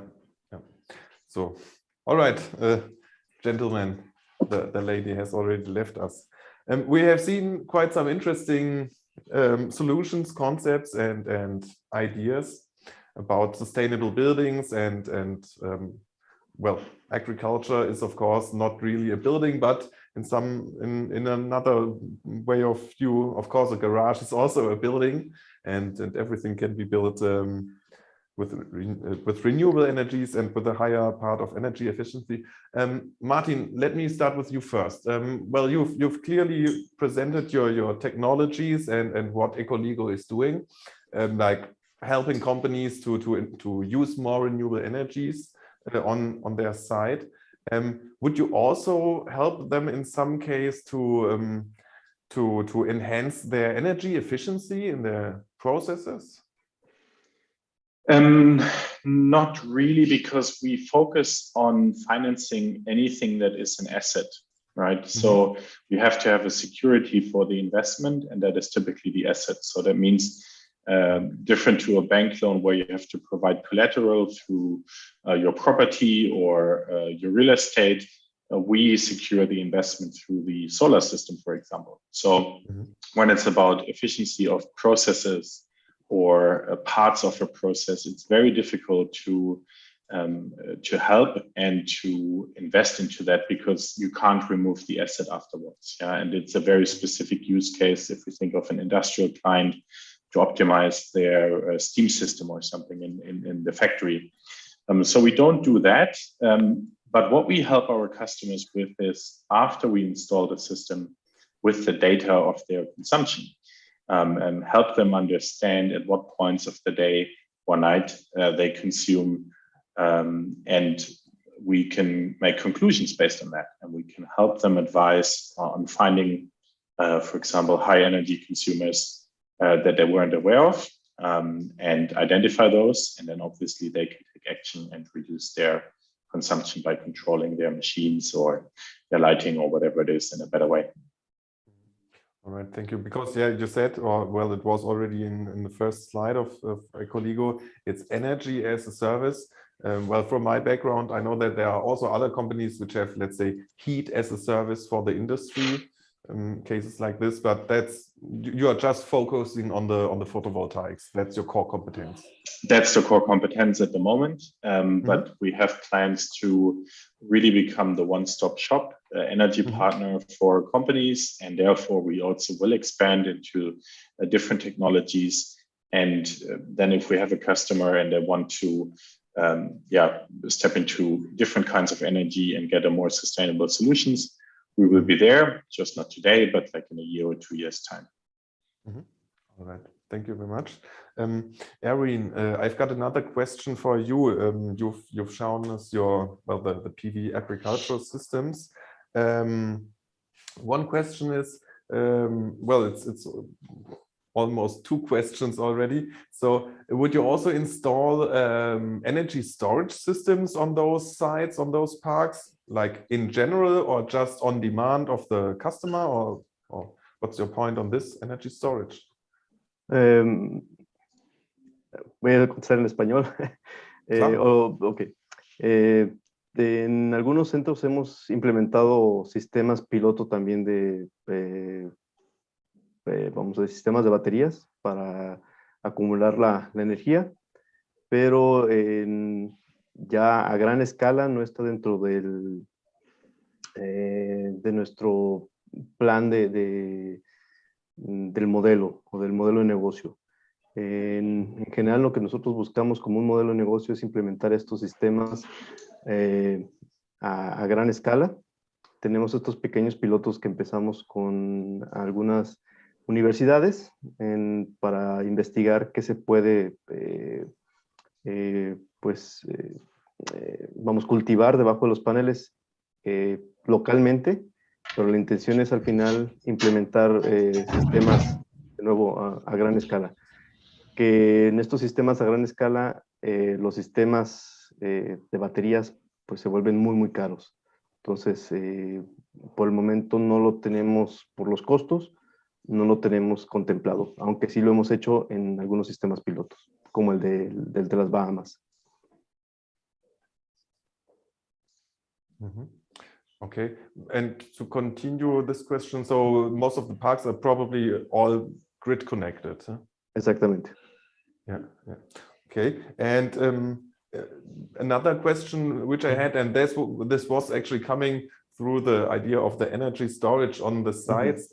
Would you also use or put water irrigation systems as well on your housing, on the greenhouses?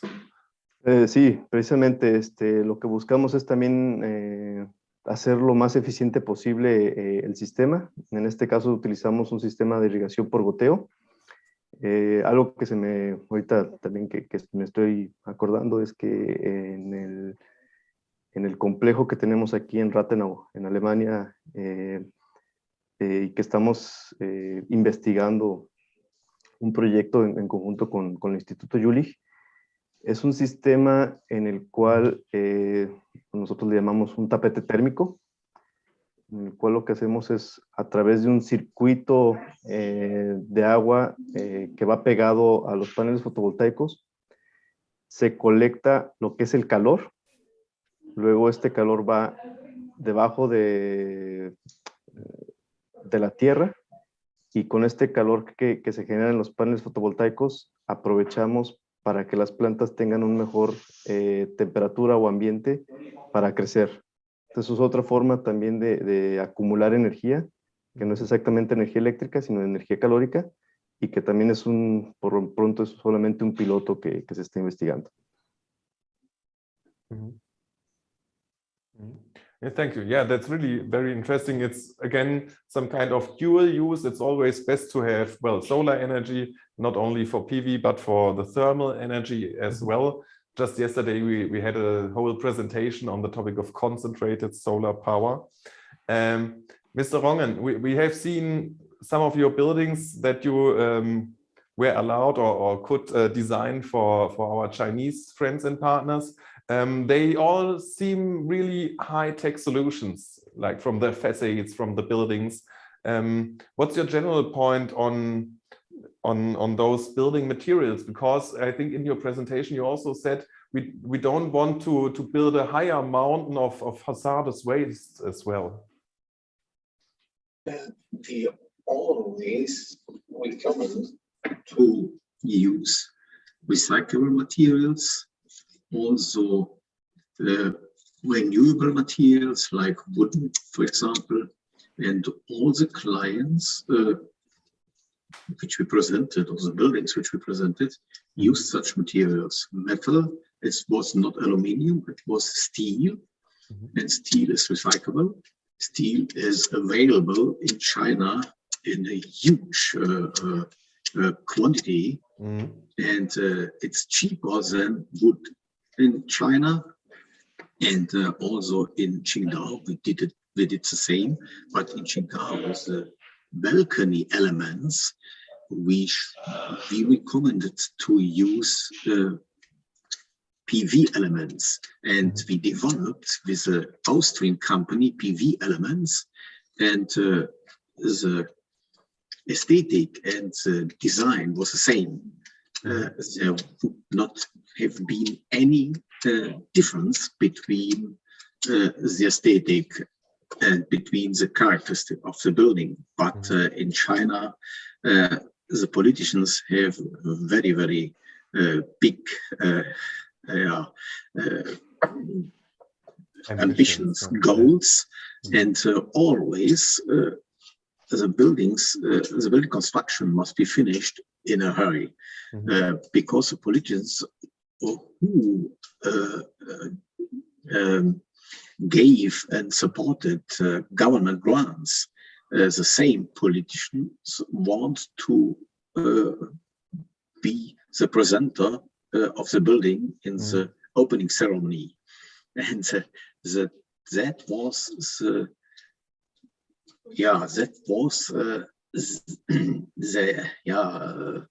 the decisions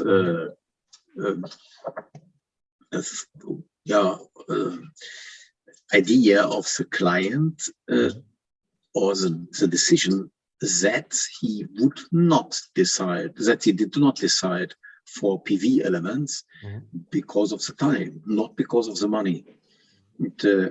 But Chinese clients, also the Chinese government, is very ambitious regarding climate and environmental protected building, and also to use resource saving and resource protecting materials, because they're also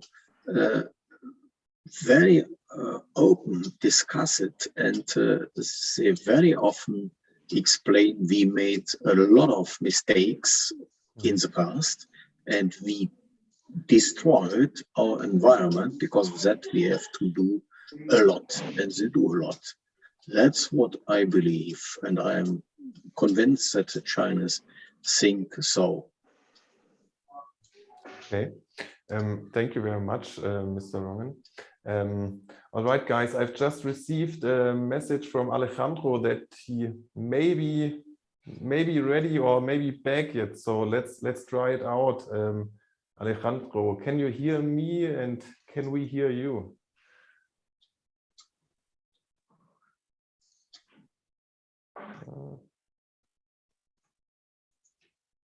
Can you hear us? Or?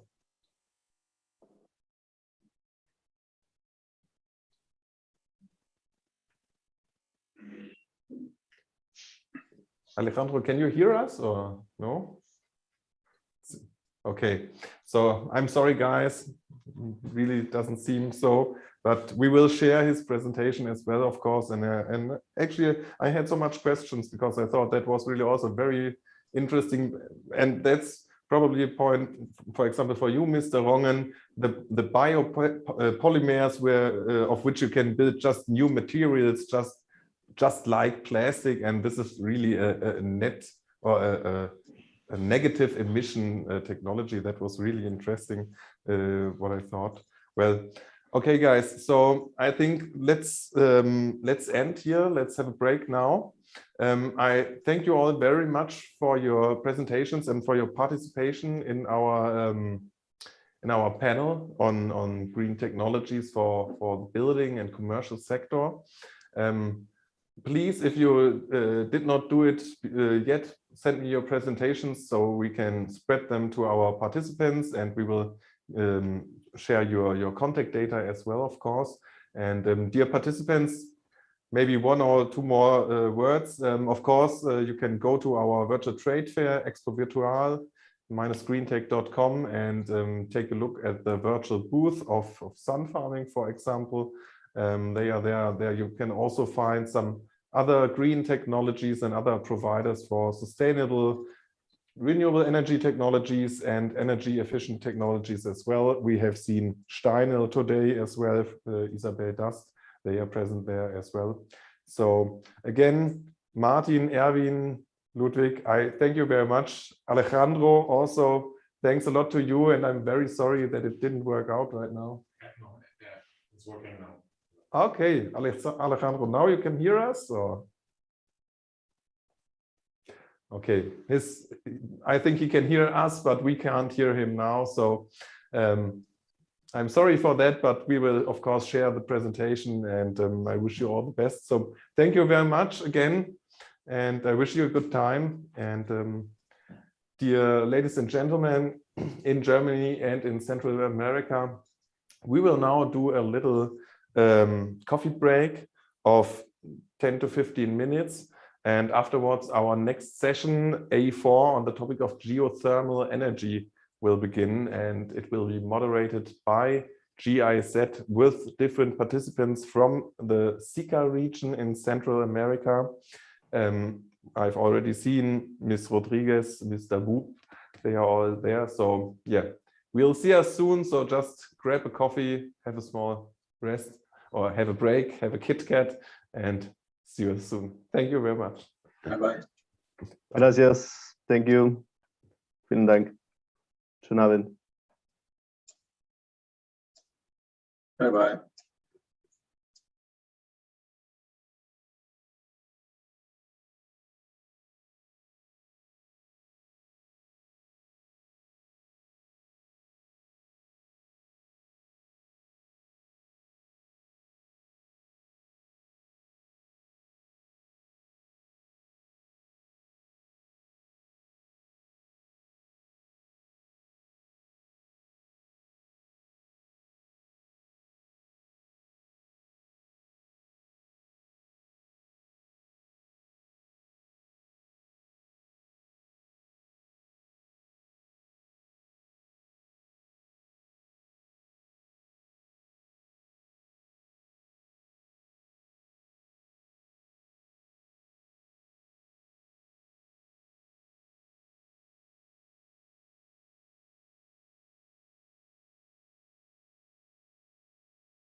Hallo?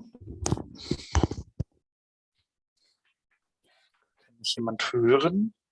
Hello, yeah, we could understand you in the English channel. Very great. Cool. Hi. Sorry for the delay, but I think, no, it's 11:15. Hello, Bernhard. No, it's everything fine. You're perfect in time. We're just ready to go now, please. Very good, very good. Ladies and gentlemen, I want to introduce to you Mr. Klaus Bernhard Jost. He is the project advisor for the project Utilization of Geothermal Heat in Industrial Processes in the GEC-CO members, which are the countries in Central America. Mr. Jost, the stage and the panel is yours. Thank you, Ferdinand. Thank you very much. Thanks to Energiewaechter that we can have this geothermal panel today. So yeah, I'm really glad, I'm really happy to present you some experts from the region and some experts from Germany who knows well the region, and we will talk about geothermal today. First, yeah, I would like to introduce our director of our geothermal project, short, it's the GEO2, Miss Ana Lucia Alfaro. She will give the welcome words for this nice panel. Ana Lucia, are you there? Yes, there she is. Okay. But I can't hear you. Your microphone, it's not. Ah, yeah. Yes, sorry. I think no. Yeah, no problem. So please, Ana Lucia, thank you.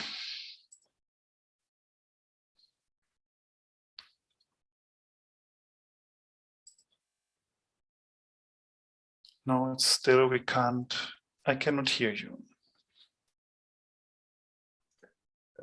Ms. Alfaro, please make sure that you are in one of the translator channels in the English or in the Spanish channel. This would be on the button below on the right side. Looks like a world symbol where you choose your language.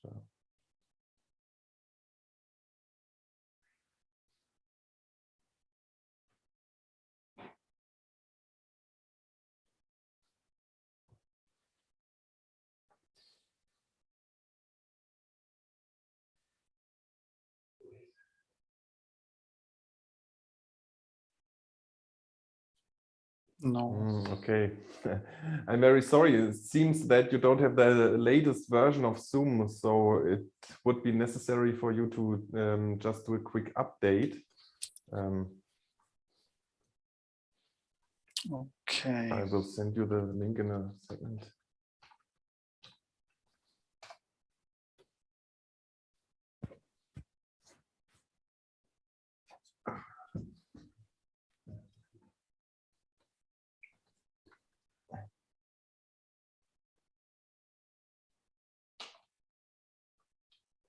So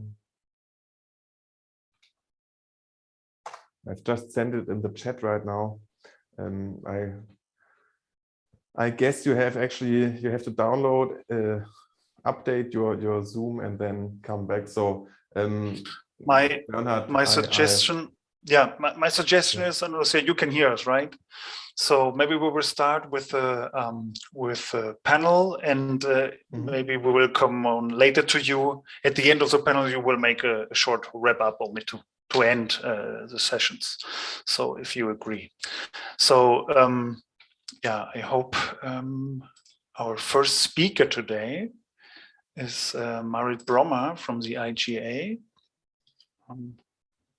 Marit, are you already there? Yeah, there she is. I am. Hello, and, hello. Hello, and I can hear you. It's great. This is good. This is good. This is a good start. Yeah. I like your background. It looks really like Christmas. Well, thank you. Thank you. It's living the green life. Okay, I'm also wearing green. So yes. Excellent. So hey, yeah. I will present you. So now we will have Marit Brommer. She is the executive director of the IGA, the International Geothermal Association. It's a great honor for us to have you here, like the first speaker for today. And yeah, please, the stage is yours. So thank you. Well, thank you, Bernard, and thank you all of you who have put this panel discussion and this session together. So energiewaechter as well. Thank you so much. I have prepared a few slides, and let us try to share. And I will do like this, and then if I don't hear anything, I am just gonna continue talking off my slides. My name is Marit Brommer. I am indeed the executive director of the IGA. For those of you who don't know the IGA, which I can imagine if you're not from the geothermal community, it stands for the International Geothermal Association. And to be very brief and succinct about what it is that we are and what we do, we're an association, membership-based. We have almost 40 countries who have joined us, affiliated with us in order to push the message, the narrative, and the whole deployment and implementation of geothermal projects worldwide, together with our industry partners coming from the shallow geothermal, the heat pumps, and more like energy storage opportunities, all the way to drilling deep geothermal wells in order to get those fluids and turn those fluids into a generator turbines for electricity, but also very much for heating and cooling. I am a geologist by background. I joined the IGA a couple of years ago, coming from oil and gas myself. So I have still some, well, finishing off to do. But I really am convinced that this is our decade. Geothermal is here for over a century, but we're still minute. We're still very small when you compare us to the other renewable technologies. And basically why I think and why we think we have a decade in order to get us where we want to go is basically because of the urgency, the action orientation coming from those heavy reports coming from the IPCC. Glasgow 26 clearly showed that people want to see action. And ladies and gentlemen, this is a huge task that we have ahead of us. We have a vested interest in fossil fuels. We need to curb climate change. We need to lower those emissions, but we also need to feed the world. And the world population is going to grow. There's no doubt that we will have more people in 2050 than we have today. And we all need food, and we all want to have that in a sustainable way. And we need water, and we want to end poverty, and we want to have zero hunger, and we want to adhere basically to all those fantastic 17 United Nations Sustainable Development Goals. But for us, working in energy and in that energy space, there's really one that we really want to work towards, and that is SDG 7. Because we fundamentally believe if we don't tackle number 7, as in affordable and clean energy for all, then it will be hard to get into the zero hunger and access to water and equality and so on. But renewable energy is more than electricity. And for those of you who have been involved in, for instance, the last climate discussions in COP26, I think a lot of the discussions are still centered on electricity and getting ourselves into an electricity transition. But we believe as geothermal, there is so much more that we can do to achieve SDG 7, because why not tap into that huge earth energy that is beneath our feet that can do basically a lot of things, such as electricity, which we do in 350 power plants across the world. We deliver clean heat in almost 80 countries. And we very much believe that utilization of Earth's energy, the geo energy beneath our feet, is way underutilized. And equally, it can support a fantastic pathway to a low carbon and sustainable energy for all. Now, the big question is how to attract funds. Wind and solar last year got almost $2 billion invested. $2 billion invested in solar and wind technologies and projects. Geothermal got 200 million. And I think that sort of sets the entire scene of why we are still, relatively speaking, small. But we're still convinced that this is our decade. And specifically, maybe, without any bias, but specifically maybe in the Latin America, the Central America, and the Caribbean region. Because basically in that region, what you see is happening is that there will be a need to get access to electricity. A lot of people still miss that access to electricity or are even without a grid. So they operate in remote, isolated areas. This is where geothermal fits fantastically. We can operate 24/7. We have a very low environmental footprint, and we have base load capacity, meaning that we're always on. We weather the storms from those tropical hurricanes, but also the Arctic freezes. We operate in all kinds of climate conditions. And even under the last pandemic, it clearly showed that we're stayed on, remote or on site, we stayed on. But it requires high temperatures in order to do efficiently electricity. So this is a picture taking the temperature. And if you really want to do electricity well through geothermal, you need to have two types of resources available to you. Basically between 120 to be really efficient, 120 degrees, I'm talking degrees here, all the way to 300, 400 degrees Celsius, which in the typical volcanic areas is easy to reach. In the non-volcanic areas, it's going to be very difficult. So on the right-hand side is something that is very interesting for the world, but also specifically in the Latin Central American region. And that is that direct use utilization of the earth resources, of that heat beneath our feet. And the buzzword of the town is obviously around green hydrogen. It's not what I wanted to focus on today, although I do believe it will attract the necessary funds in order to make geothermal larger than it currently is. It still requires some heavy thinking about how to do that best, and also some really high temperatures in order to do that very efficiently. But the real low-hanging fruit is on the right bottom side. That's the process industry. That's your agribusiness. That's your industry needs. And they have temperature needs when it comes down to that heat that they need in order to do their processes efficiently, between 30, 40 degrees and 120. And that's exactly what geothermal can deliver. Which is why that focus on that end user and actually understanding who our customers are, who can join our hands in that pathway to a low carbon future, is essential. And our customers on that side, they range from the built environment, so buildings who want to be net zero, coffee drying, the greenhouses, and my dear friend Luca drinking a glass of wine, which is made through geothermal. But also a fantastic example from a recent expedition made by my colleague in the IGA, Gregor Rumberg and Bernard, obviously through the GIZ, showing a potential direct use project, the Quesillo Man, I believe he is called for friends and colleagues in Honduras. And what this still have in common, ladies and gentlemen, is that most of these customers, most of these end users either burn wood or they use fossil fuels in order to do their processes.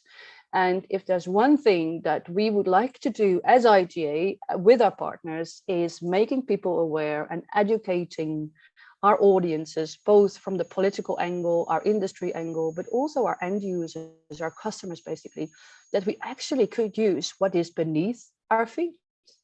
Instead of burning coal or burning oil or gas or burning wood, we could also tap into that natural resource that is right there. And obviously, it's not there equally spread across the world. So we do a lot of resource quantification and classification. But I guess this map really shows where the chances are quite, to say very fairly, quite unique, but also quite spread. And for your reference, blue means, well, maybe later. Everything going into, let's say, that white, orange, all the way to red. It's like, go for it right now. It's obviously also the areas where we are already active, ranging from Iceland in the middle of the Atlantic to parts of Europe, Africa, the Rift, Asia, Pacific, but also Latin America and Central America, where we have already existing power plants in especially Costa Rica and El Salvador. In Chile, we have one, and we see much more, let's say, coming on stream in the coming decade. But that cascaded use and that thinking around how to utilize also that heat, whether it is directly from our power plants or to do separate projects, it can be done, it has been done, and it's proven to be very successful elsewhere as well. But we need to do something very swiftly, and that is that we should change our narrative, and basically we should own our narrative, how we speak about heat. Although I am convinced that heat will be the hottest commodity in the coming decade, I'm not saying that I am the only one, but I find the conversations on that high level climate discussions is still centered on electricity, and it's not on the heat. So basically I vouch for that we're uniting our messaging and that we're framing the energy transition beyond electricity, and that we must include heat in terms of changing the uptake of clean heat as well. Now, specifically for geothermal, a couple of things I really want to highlight in order to have that discussion maybe later as well in this panel discussion. We do have a business that contains risk, because we drill in the subsurface and we need to understand our heterogeneity in that subsurface setting as well. And what we tend to see there is that compared to the others, such as solar and wind, we have a high upfront risk, because before we can really launch a project, we need to prove that our resource is there. And a lot of, especially private equity and a lot of, let's say, companies and businesses are a little bit averse towards this risk, because it's not proven, it's difficult to get into the cash flow and to get into that internal rate of return, to get that appreciation, and hence money and capital and mobilizing capital into geothermal has always been and still is a bit of an issue. Secondary, I think our social license to operate is key. Without that social license, there will be no further geothermal development, and hence it is always good to own our risk when it comes down to the local community, to public engagement, and to absolutely fantastic and good and very detailed communication strategies with our community. And you could even argue that there should be an incentive towards participation of our local communities in the form of maybe some equity or a stake in the project or return on their social investment. And these are questions that we still have both in the European context, in the Asia context, and I'm absolutely convinced it will arise in the Central and Latin America context as well, because basically what you want to have is local impact and local ownership. You can't do that by forcing a project in someone's backyard. And hence for us, it's very important to keep that open dialogue and ensure that there will always be something as a win-win situation for both the projects, but also the local community. And I also think we should stop comparing. Geothermal is quite unique, and I'm not saying that with a biased sense here, because I think we're just wonderful. I do think we are very unique when it comes down comparing ourselves to the wind and solar. Look, it also at the end of the day is going to be around cost. But if you constantly need to be compared with wind and solar when it comes down on the right-hand side with the levelized cost of electricity, we will never win, because we're still relatively expensive when it comes down to the 7 to 10 cents per kilowatt hour that we cost. And wind is aiming for 3 and solar is aiming for 5. And hence, as a procurement authority at the utility company, you will lose as geothermal. But geothermal has so much more to offer. It can do resources, it can do both power and heat, it can create jobs and opportunities. It has a very small footprint, and hence the conversation should be more about what the benefits are, what the values are, instead of comparing us purely on cost. And the same goes for our megawatts and hence our capacity. Like, an average well in geothermal is between 1 and 5 megawatts. And that's already very good. And if you do multiple wells in one project, you can go all the way up to 50 megawatts.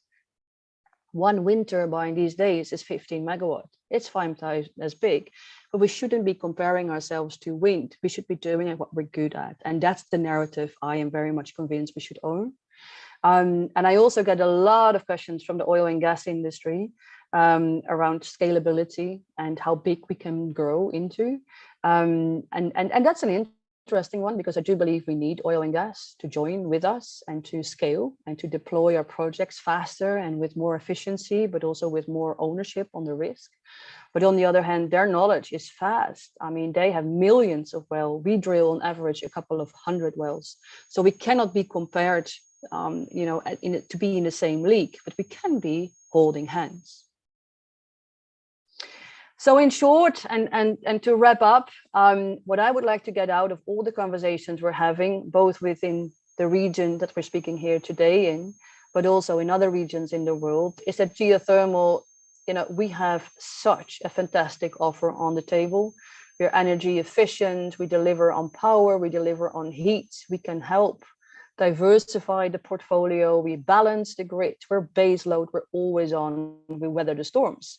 But also, the conversation should be about what it is that you can offer when it is not fossil fuel based. And that's about security and independence and being reliant. And also safe, because at the end of the day, yes, we do have risk, but at the end of the day, we're very safe. There are hardly any known problems within geothermal, and we have drilled over the century quite a few wells and quite a few projects. And we do know our policy, we do know where we fail, and we do know how to own that risk.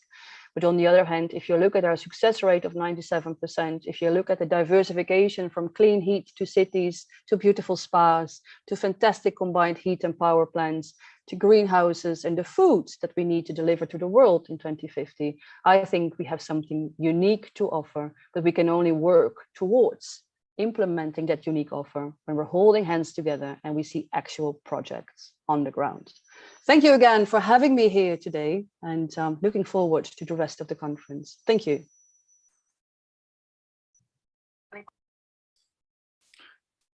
Thank you very much, Marit. It was a really great presentation. Thank you for your words. Thank you to give us, let's say, more in perspective, especially here for the region, for Latin America. Our project is based here in Central America mainly. So the idea is, what else we can do. I have only one question for you, really short one. What's your opinion? So you heard the last month a lot talking about Central America. You heard a lot, Gregor and me and the others talking what we could do. You already mentioned the issue or the theme in food security. So what's your personal feeling, and this is regarding to hopefully your visit to the region soon. I hope so too. What do you think? Where's the biggest potential, or what? How do you say it in English? The low-hanging fruit, where we should go in right now and be really, let's say, quick and active and to work on. What's your you saw a lot on the world, so now you have a focus here in Central America. What's your opinion? Okay, good question. I mean, basically, what you want to target is initiative that is, like a modular approach that's building on each other. So you want to have a couple of fantastic demonstrators on site, and whether that's a small project like the Geothermal, okay, like someone who is producing food or cheese, whatever, it doesn't matter. It doesn't mean it's not only about Honduras and that cheese, but I guess the point is what you want to demonstrate is that heat delivered through Earth, through our geo-energy value proposition, can help to overcome some significant, let's say, whether it's fossil fuel based or wood burning or whatever, but can overcome some significant barriers when it comes down to changing the way it has always been done. Because what I think what geothermal needs most is good demonstrators. So my advice to the region is you already have a couple of fantastic projects on the ground, El Salvador, La Geo, in Costa Rica with the power plants. But I think what we should do in the region is that we use that either additional heat that comes out of the existing power plants and make a series of demonstrators that can be the first modular approaches, the benchmarks, the technologies that you need, the people's, let's say, goodwill and vibe and enthusiasm, and the data to support further growth. And that can be around, you know, coffee drying, about greenhouses. It can be about clean cooking. It can be about, you know, industry processes. It can be about green hotels, green tourism. There will be a need to do tourism sustainable. Okay, and a lot of, for instance, in the Caribbean islands, a lot of electricity, 99% of the electricity is diesel generated. Diesel is really bad for the environment. It's very expensive. I guess what I'm saying is, let's start with a small demonstrator and build that to something big. Yeah. Thank you. This is I've got a, how to say it, I always ask myself in English, the Gänsehaut in German is when you talk about the goosebumps. Like, the goosebumps. Yeah, when you talk about this, and I think thank you for sharing your enthusiasm with us, and you're very welcome.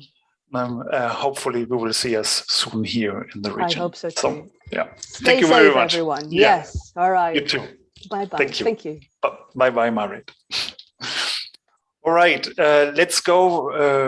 We will talk now to our next speaker, but our next speaker will be our first speaker. We will make another try to have Ana Lucia here online. Lucia, let's try if it will work. I hope. I don't.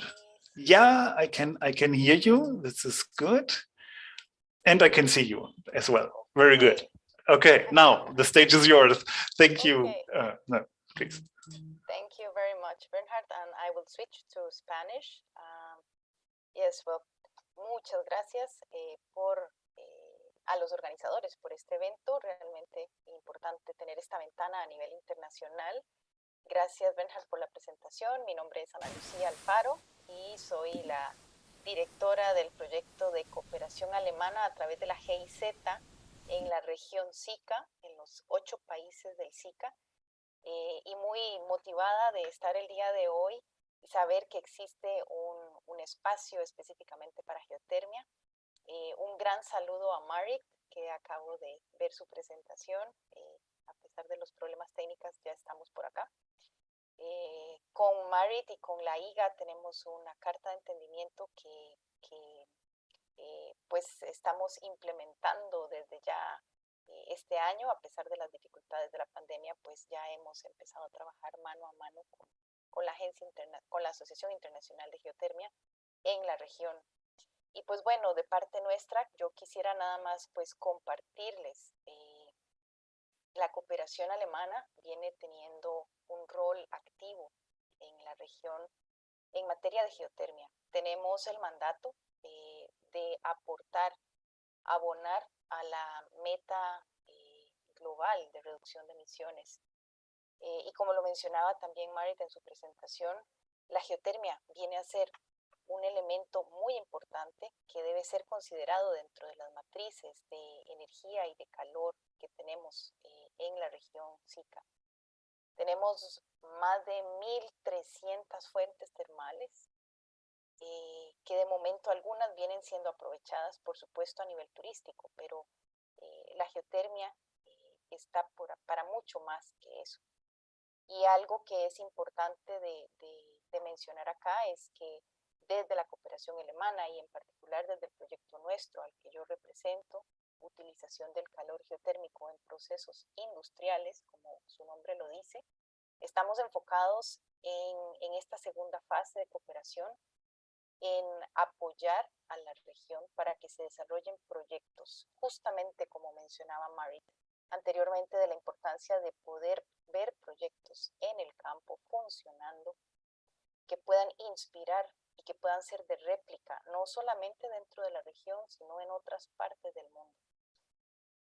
Ya la buena noticia es que no estamos empezando de cero. Ya tenemos alrededor de 15 sitios identificados con un grandísimo potencial y con estudios avanzados para poder llegar a implementar estos proyectos, y es parte de la tarea nuestra en este momento, ir de la mano para el desarrollo de estos proyectos. Y aquí quisiera mencionar algo importante: los proyectos no se hacen solitos, requieren de industrias o actividades interesadas en poder aprovechar de este recurso. Y es aquí donde quisiera mencionar que la cooperación alemana trabaja no solamente con autoridades de gobierno, con la academia, sino también con el sector privado. Y un elemento importante del trabajo con el sector privado es algo que quisiera dejar aquí sobre la mesa para que ustedes puedan llevarse, lo que se le denomina alianzas público-privadas, en donde pueden existir fondos aplicando a un proceso de selección. Se puede aplicar a fondos para que desde el sector privado en Europa, interesados en desarrollar proyectos en la región del SICA, puedan hacerlo con un apoyo de financiamiento alemán.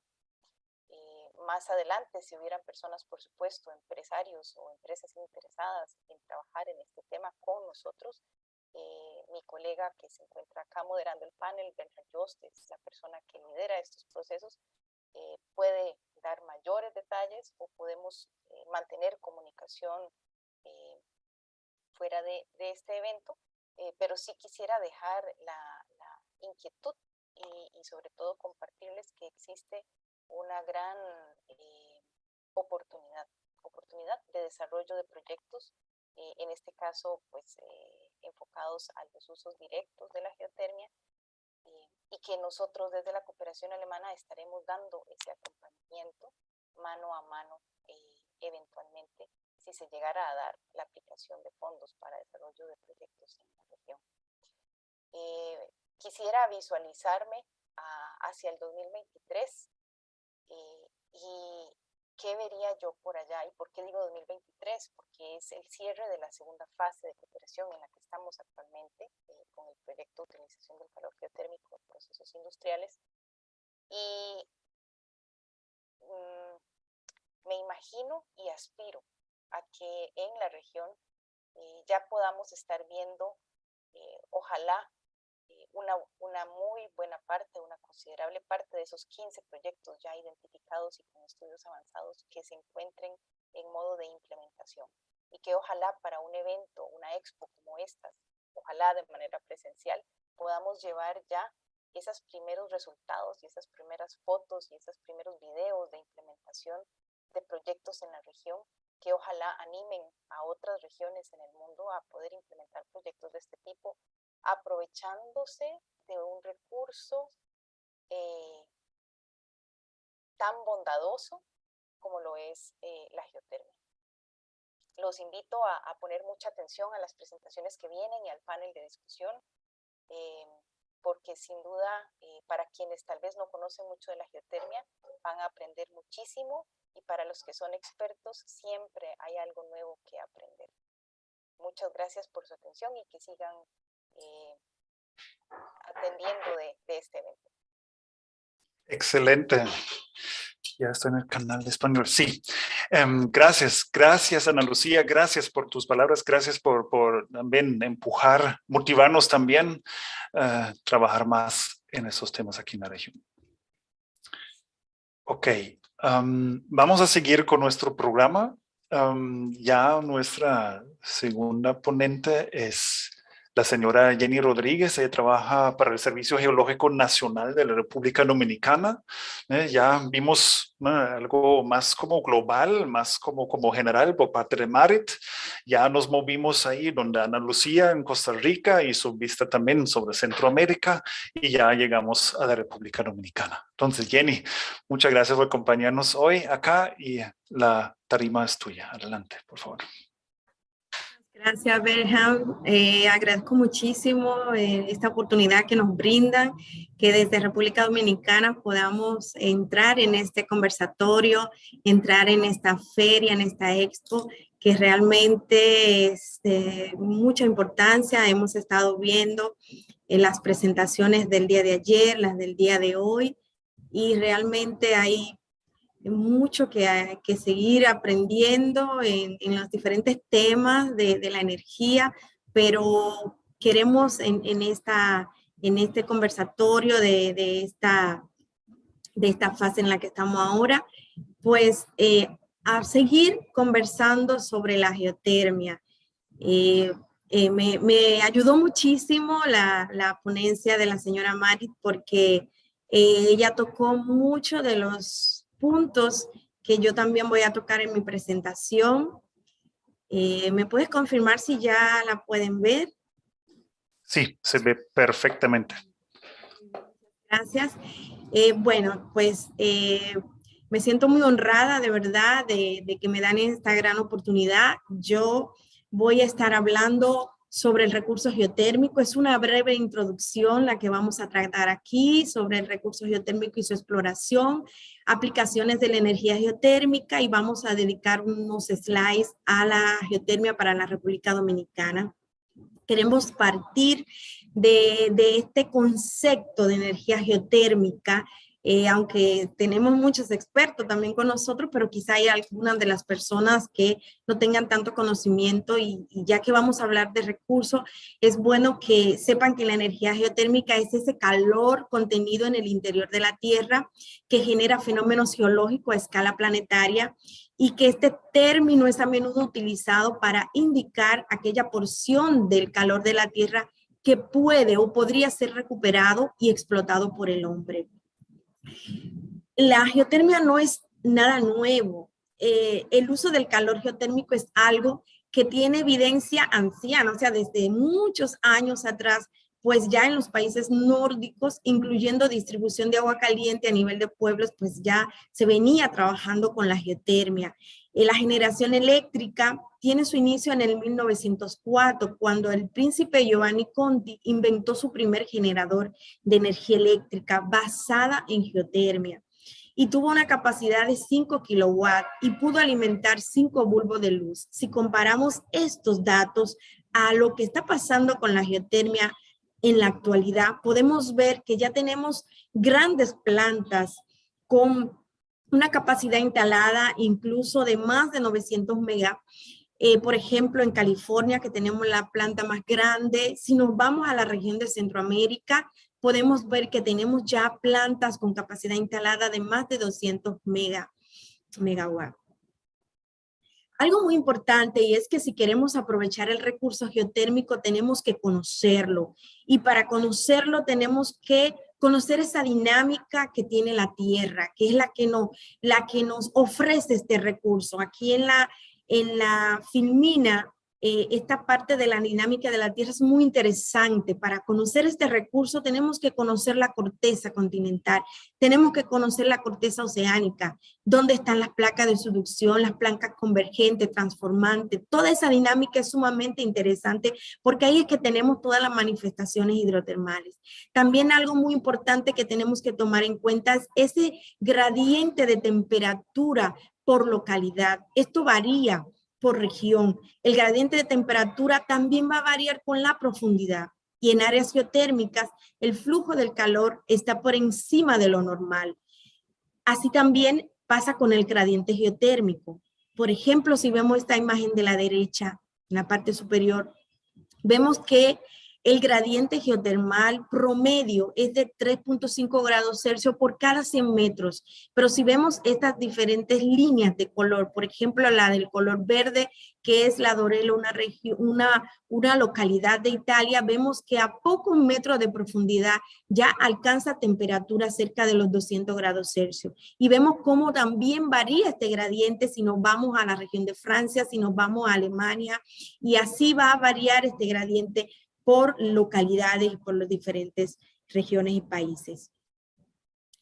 Algo muy importante, ya que estamos hablando del recurso, y es que si nos vamos a la zona del cinturón de fuego, pues podemos ver ahí que tenemos la ubicación de todas estas zonas de subducción y las otras márgenes que en la lámina anterior estuvimos viendo, y que también aquí podemos ver la ubicación de los volcanes, mayormente en las zonas de subducción. Podemos ver también que esto del cinturón de fuego, cuando lo llevamos a, por ejemplo, a esta tabla que queremos resaltar aquí, pues vemos cómo en diferentes países va cambiando esta capacidad instalada en cuanto al uso de la geotermia.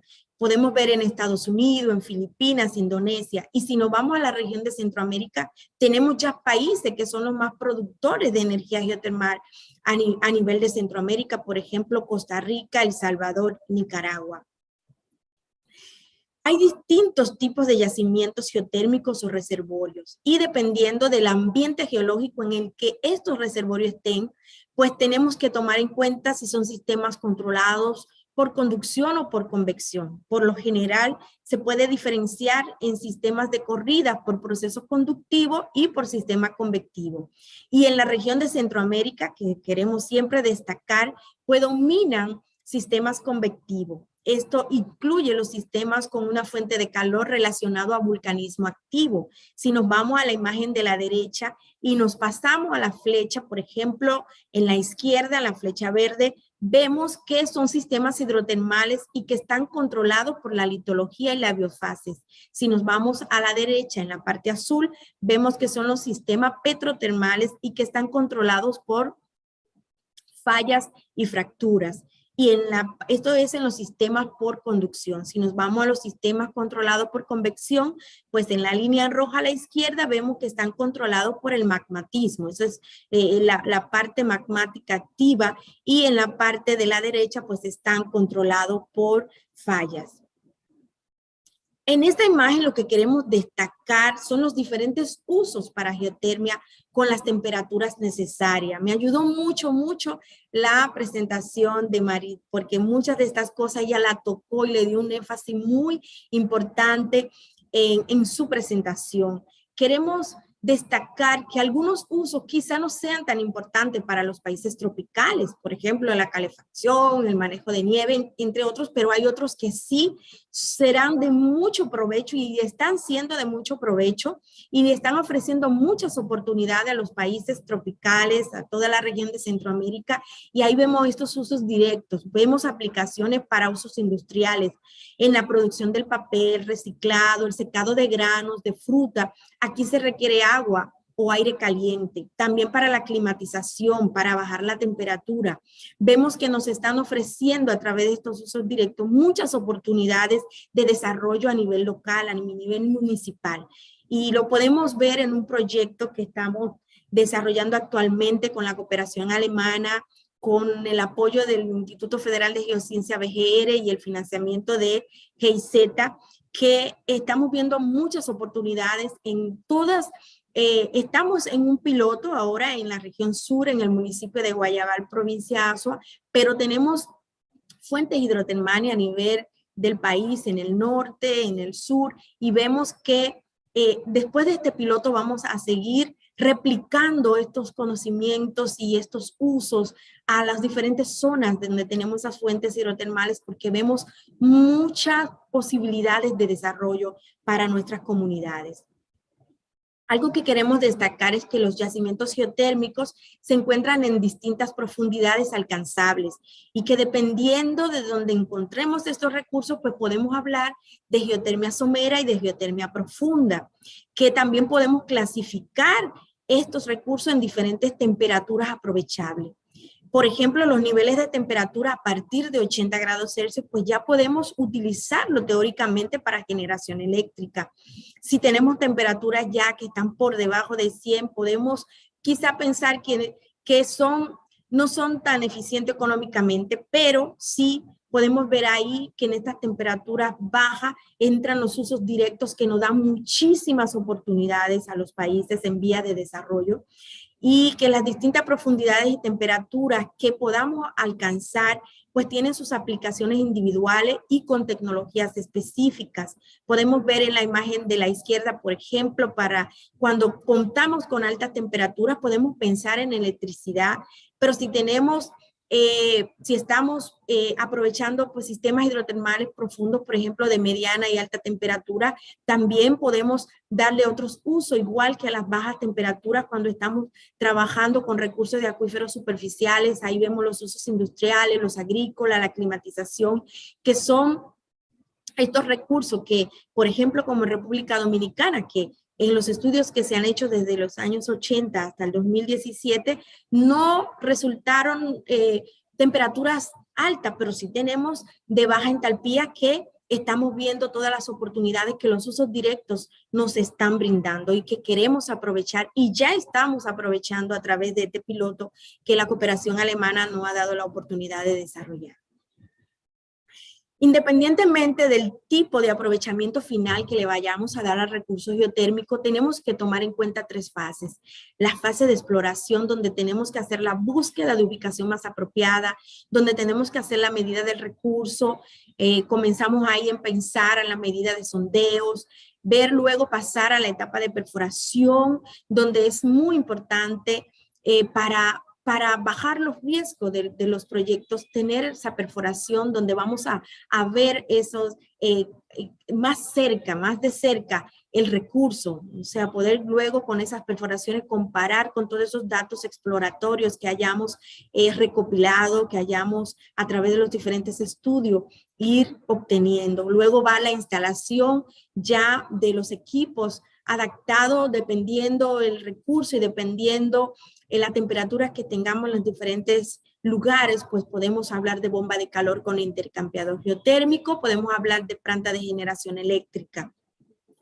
Y algo muy importante es que la estrategia de exploración depende del sistema en el cual se trabaja. Y esto es algo que quiero destacar. Hay que tomar esto muy en cuenta para poder explorar de manera correcta un yacimiento geotérmico. Algo también muy importante es que en el transcurso de esta exploración del recurso van a aumentar los costos, dependiendo de los métodos que nosotros vayamos a emplear.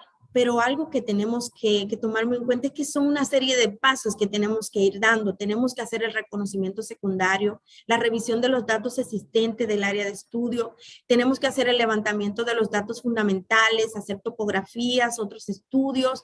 Tenemos que hacer la selección de áreas de interés, el mapeo de lineamientos como un insumo para la geología estructural, el mapeo geológico, el inventario de todos los elementos geotérmicos, hacer estudios de geoquímica, hacer estudios de geofísica. Todo esto es muy importante irlos haciendo en cada fase. Sobre todo en el ámbito de la geofísica, podemos ver que se pudieran elevar los costos, dependiendo a qué detalle queremos llegar y cuáles métodos queremos emplear. Tenemos desde métodos de bajo costo, como es el de potencial espontáneo, a métodos ya que si nos vamos a los telúrico, a la sísmica, pues no pudieran elevar los costos, pero dependiendo los recursos que se tenga, pues se van a implementar unos u otros y vamos a ir conociendo nuestros recursos. Y tener en cuenta que con la profundidad, pues va a aumentar el requerimiento y la necesidad de integración de los diferentes métodos para poder disminuir el riesgo que tenemos en la exploración. Y tomar en cuenta que todos los métodos de modelación subterránea que podamos tomar en cuenta van a requerir de una perforación de referencia. Es muy importante esa perforación de pozos para poder conocer mayor el recurso. Esto fue tocado también por Marit en su presentación. El desarrollo de un proyecto geotérmico avanza por fases consecutivas y la confiabilidad de la información de la fase de exploración va a ser de mucha importancia para poder reducir el riesgo del proyecto. Hay que tener claro que el subsuelo podemos modelarlo, pero no lo vemos. Entonces las perforaciones acá vienen a ser un fundamento importante para que nos va a aportar información para los modelos geológicos y geofísicos porque nos va a ayudar a crear esa referencia. Si vemos en la imagen de la izquierda, vemos que en la etapa de perforación tenemos un alto riesgo, pero a medida que ya hacemos esta perforación y tenemos los datos del subsuelo, de nuestros recursos, entonces baja ese riesgo y ya en la etapa de construcción pues comienza a aumentarnos los costos de nuestro proyecto, pero luego que ya podemos recopilar la mayor cantidad de información, pues esta inversión va siendo sostenible en el tiempo por todo lo que nos ofrece este recurso que destacó Mari, destacó también Ana Lucía en sus palabras alentadoras a la región de Centroamérica y el Caribe. El inventario de manifestaciones es muy importante que lo hagamos a nivel país. En esta imagen mostramos la isla La Española, pero destacamos en la parte de República Dominicana nuestros puntos de manifestaciones hidrotermales, pues tenemos que hacer esto como parte de los proyectos geotérmicos. La exploración geotérmica también lleva un componente geoquímico muy interesante porque esta geoquímica nos va a ayudar a conocer el reservorio, a conocer qué está pasando en profundidad. La composición química de manantiales calientes nos va a dar información sobre el agua en la profundidad. Por ejemplo, de dónde viene esa agua, cómo se mezcla con los acuíferos someros, qué temperatura tiene, a qué profundidad se está produciendo. Y todo esto es muy interesante. En la parte de geología estructural, pues podemos ver que en la mayoría de los casos el transporte de fluidos geotermales pues se genera a través de fallas. Y de ahí la importancia de tener estos mapas de lineamiento, de tener imágenes de satélites, donde podamos identificar fallas regionales, donde podamos en el campo hacer luego investigaciones más detalladas. La geología estructural es de bajo costo, pero cuando vamos al campo, cuando ya nos entramos a hacer todos los análisis de los diferentes, o sea, de las diferentes muestras que tengamos que tomar del suelo, del subsuelo para enviarlas a los laboratorios, pues ya ahí comienza quizá a elevarse los costos. Jenny, la geofísica, ¿sí? Te quedan 3 minutos. Ya me quedan creo que 2 o 3 slides. Gracias. Está bien, dale. También la exploración geofísica es muy importante porque nos ayuda con la información de la estructura del suelo, nos indica zona de ascenso de agua termal y dependiendo del método que vayamos a emplear, pues tendremos más o menos costos. Ya vamos a la República Dominicana y en los estudios previos que tenemos ya vemos que quizá no tenemos muchas aplicaciones, quizás si nos vamos a la parte de energía eléctrica porque no tenemos altas temperaturas, pero sí tenemos muchas oportunidades con los usos directos. Aquí vamos a resaltar que en República Dominicana, casi en todos los sitios donde tenemos fuentes hidrotermales, tenemos zonas agrícolas muy importantes y aquí los usos directos nos dan muchísimas oportunidades para cuartos fríos, para poder mantener los productos como el aguacate, por ejemplo, para antes de que llegue al usuario. Tenemos pues también mucho cultivo de café, entre otros productos, y queremos destacar que los usos directos nos dan muchas oportunidades en nuestro país. Y ya terminé, solamente pues darle las gracias por su atención. Aquí hay una foto donde tenemos la señora Sulamicaz del Instituto Federal de Geociencia con nosotros en uno de nuestros invernaderos, en el proyecto piloto que estamos desarrollando en el municipio de Guayabal. Tenemos un equipo del Servicio Geológico participando y el acompañamiento también de la Alcaldía Municipal de Guayabal y de las asociaciones de agricultores del municipio. Así que muchas gracias y eso es todo. Gracias, Beth. Excelente, excelente presentación. Me encanta esa presentación, Jenny. Está muy bien hecha, muy bien hecho. Es algo, la verdad, como que nos ayuda más también a entender que el trabajo que ustedes hacen. Solo tengo una preguntita para ti. ¿Cómo ves ahorita, como proyectando el año 2022, qué crees o qué se puede como realizar más o menos a corto o medio plazo ahí en cooperación con BGR, en cooperación con nosotros a GEC?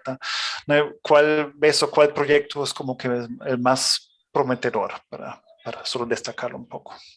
Sí, muchas gracias por la pregunta. Realmente estamos muy esperanzados y vemos un proyecto muy prometedor en el área de climatización de espacios y en el área de aprovechamiento de ese calor geotérmico para el secado de granos. Y, por ejemplo, en la parte de los invernaderos, que hay muchos en la zona donde estamos haciendo el piloto, vemos que nos pueden ofrecer esa temperatura que se necesita cuando tenemos las mayores temperaturas en el día. ahí se cae, por ejemplo, la producción, se pierde mucho porque muchos productos se dañan. Entonces, la geotermia nos ofrece que podamos mantener esa temperatura que los agricultores necesitan en las zonas de invernadero. Y en el secado de grano, en la fabricación de esos cuartos fríos, pues vemos muchas esperanzas. Genial, muchas gracias. Entonces, suerte y éxito con eso y ojalá el otro año vamos a vernos también físicamente, bueno, no virtual, más real. Gracias, Jenny, gracias. Ok, ya vamos a salir de República Dominicana. Vamos a volver otra vez aquí, más como a la parte centroamericana. Tengo el gran placer de presentarles a Stephanie Dabup. Ella es la directora de la Fundageo, un gran aliado también de nosotros, y es de verdad un gran honor tenerte hoy aquí con nosotros, porque ya vimos ya la parte como más general, ya más específico también de República Dominicana. Ahorita aquí en El Salvador, ¿cómo trabajan ustedes? ¿En qué temas trabajan ustedes aquí relacionado a la geotermia? Gracias, Hola. Stephanie. Hola. Hola, Bernard, qué gusto verte. Igual, gracias. Bueno, yo soy el aspecto menos técnico de la geotermia, el más social. Soy la directora ejecutiva de la Fundación de la Geo. Fundageo nace en el año 2006 como parte de la política de responsabilidad social, empresarial y ambiental de la Geo. Nuestro objetivo principal es el progreso de las comunidades que se encuentran en zonas aledañas a nuestras centrales y campos geotérmicos. Esto lo hacemos a través de distintos proyectos sociales orientados a fortalecer la educación, la salud, el deporte, el medio ambiente, la prevención de la violencia y los proyectos productivos, que los vamos a ver más adelante, y es donde utilizamos el vapor geotérmico.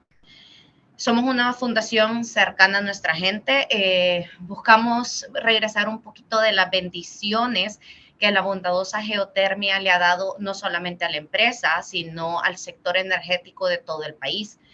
En este momento, definiendo un poquito más los proyectos, tenemos proyectos en educación. Contamos con más de 350 becarios en licenciaturas y carreras técnicas, apoyo académico y psicosocioemocional, que ha sido muy importante ahorita con la pandemia, ayudar a los jóvenes y a los maestros psicológicamente.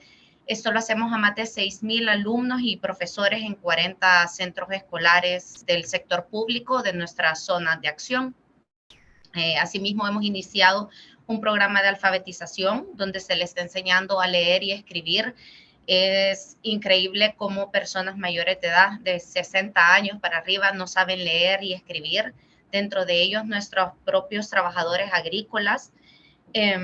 Asimismo, creemos que una buena infraestructura va de la mano con el progreso de la comunidad.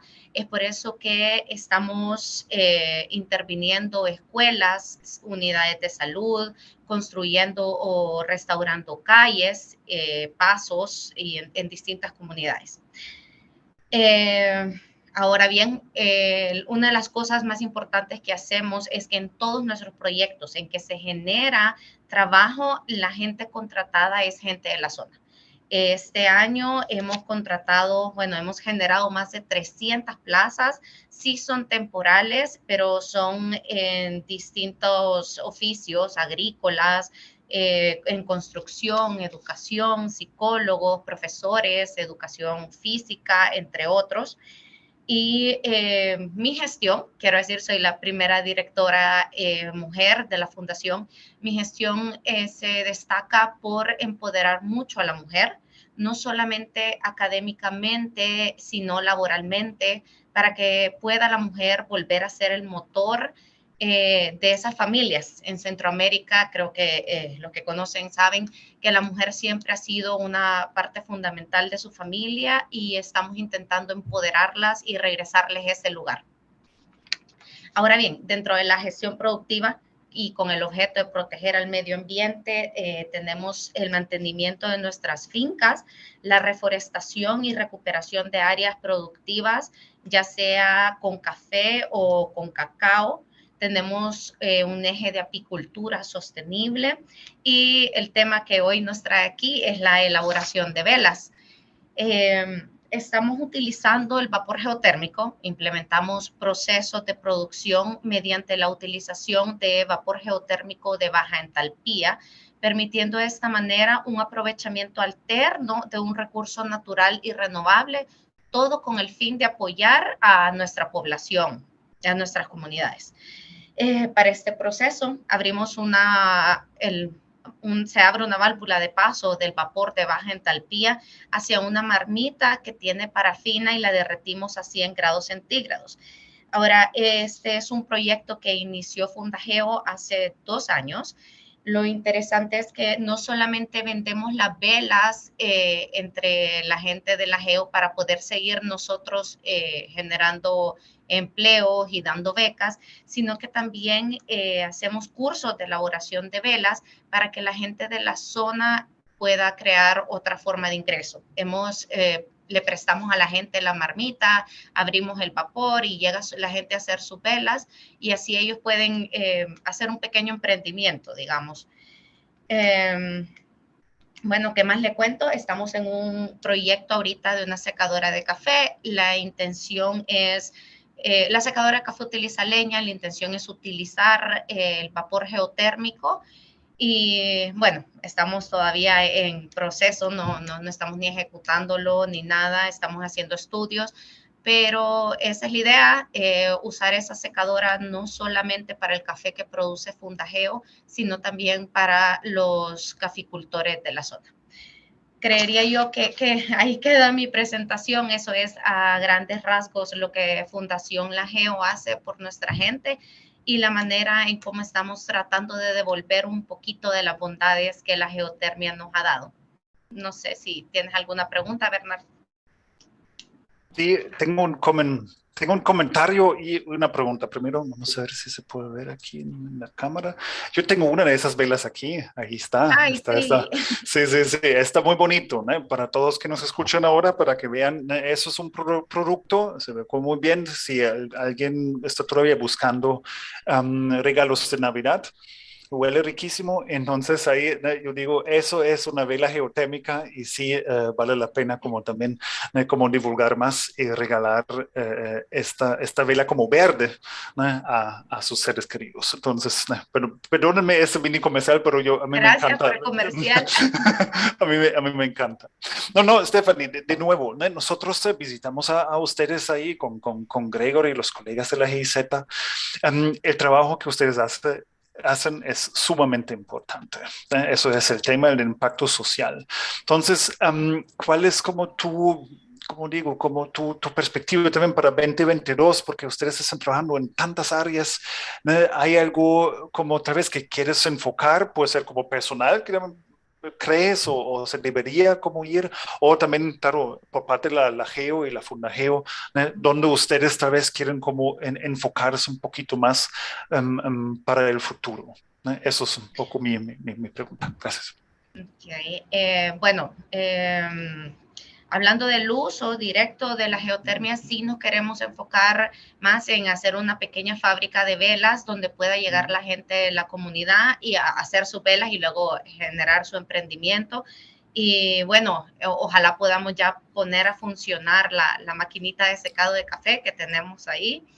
Y por otro lado, Fundageo y mi dirección sí creemos que la educación es sinónimo de progreso. Sí creo que la pandemia vino a retrasar 1 o 2 años a nuestros estudiantes, entonces sí le quiero apostar más a dar más becas, ojalá sí sea dentro de carreras que tengan que ver con la geotermia, porque creo que el país está un poquito atrás con el tema. Necesitamos más profesionales en el tema, así que apostarle a eso, a que nuestros jóvenes entren a estudiar carreras relacionadas con la geotermia y poder en un futuro en la geo darles trabajo. Entonces, por ahí va nuestro 2022.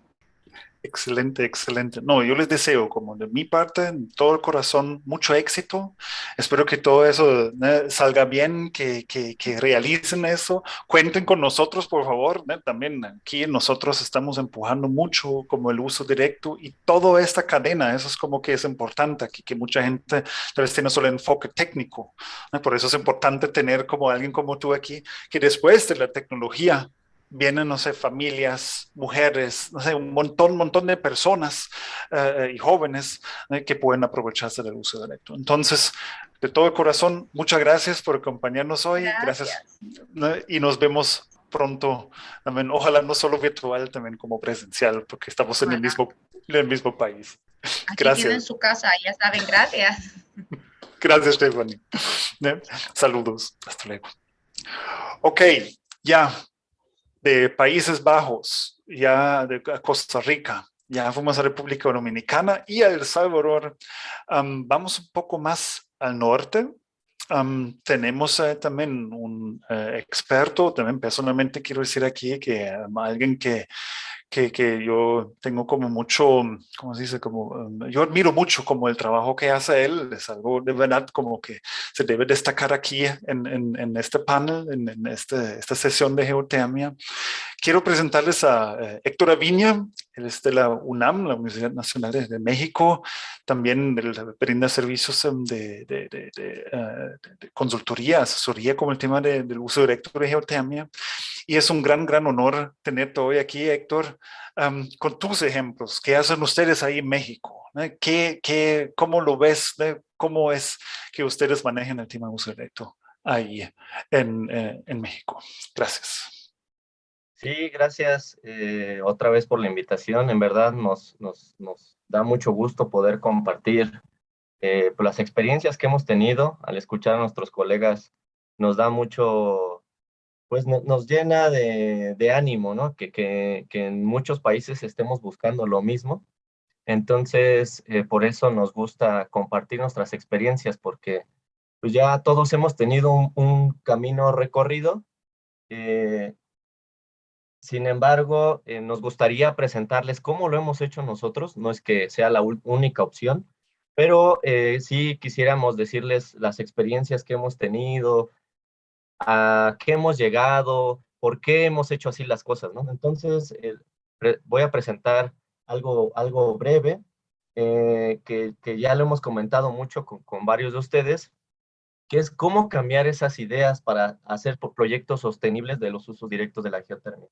Entonces, para eso nosotros tenemos un proyecto o un grupo, perdón, multidisciplinario, el cual lo que intenta hacer es dar esas soluciones integrales, ¿no? Sabemos que para los usos directos de la geotermia y para la propia geotermia, pues tiene que ser multidisciplinaria la cosa, ¿no? Porque tenemos cuestiones de geociencias, tenemos cuestiones también de algunas ingenierías mecánicas, eléctricas, civiles, pero no solamente se queda ahí, ¿no? Para hacer proyectos sostenibles y sobre todo de usos directos, pues tenemos que poner esta parte social, que ya se ha platicado mucho, esta parte ambiental, esta parte económica para que pueda tener rentabilidad. Entonces, yo lo puse de esta manera, como la diferencia entre sustentable y sostenible para los de América Latina, en el cual un proyecto puede ser sustentable, pero no necesariamente es sostenible.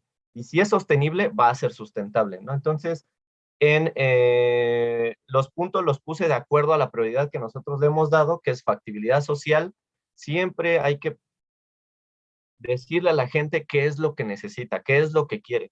No podemos llegar a hacer proyectos que no quiera la gente, ¿no? En América Latina, la propia sociedad te puede hacer un proyecto muy exitoso o de plano, aunque técnicamente y económicamente sea muy viable, si la sociedad no lo quiere, va a haber proyectos que no se puedan hacer. Y en México y en América Latina tenemos muchos casos, no solamente de geotermia, sino de otros proyectos que la gente no ha querido y que ya está el proyecto hecho, ya está todo para poderse funcionar, va a dar empleo, pero la gente no lo quiere porque no tomaron en cuenta desde el inicio.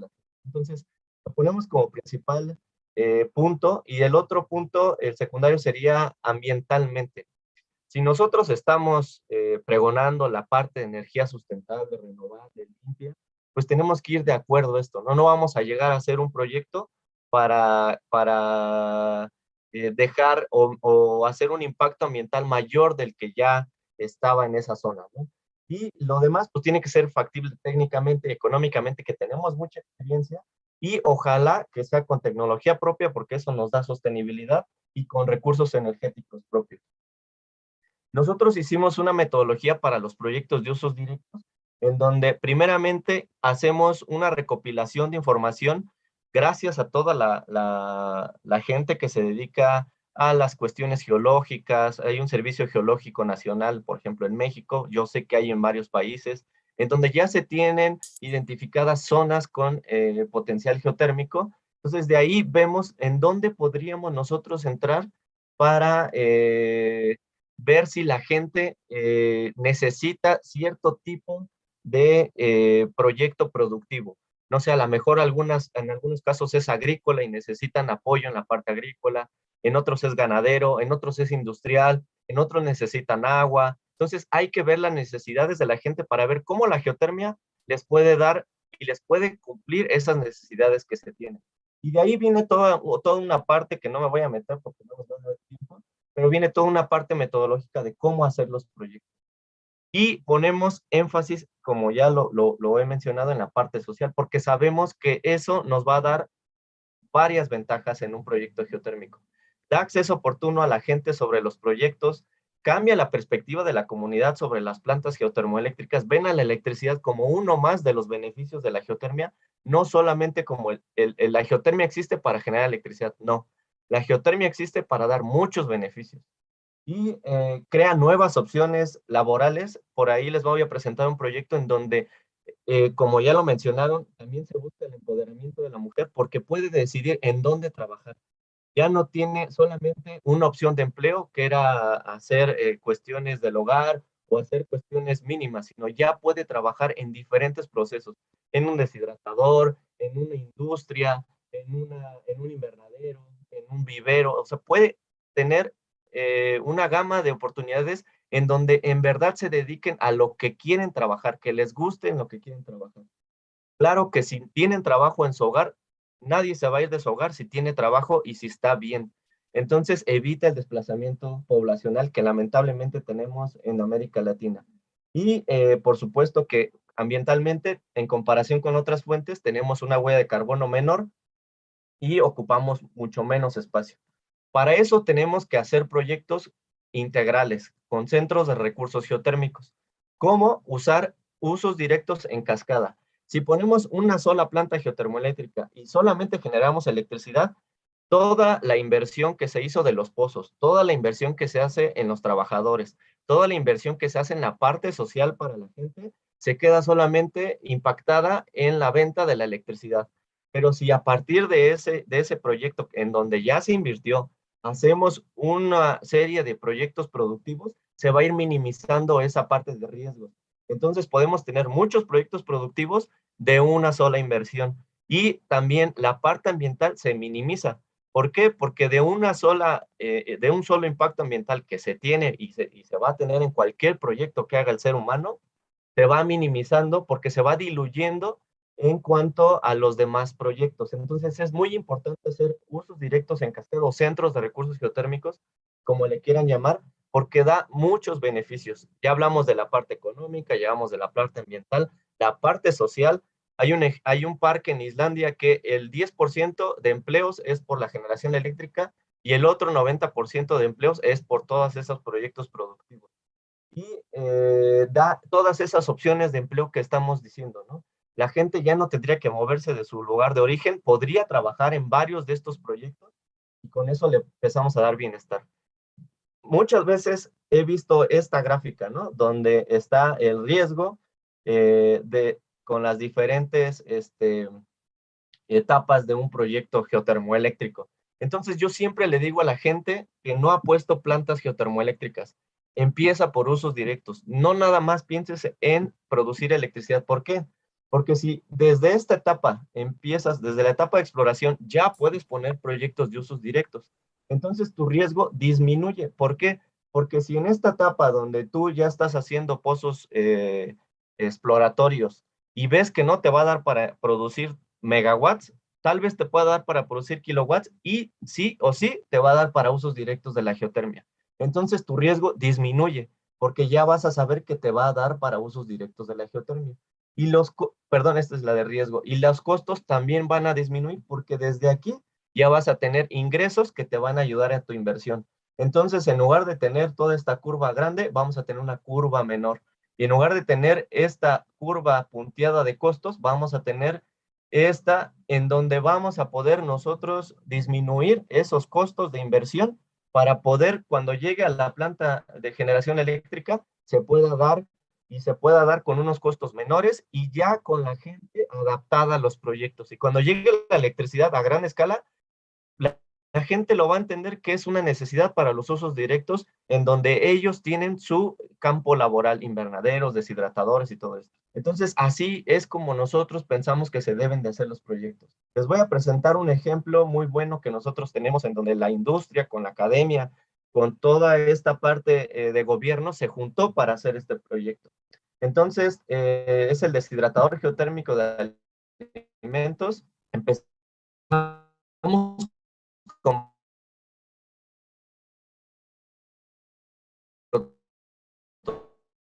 prototipos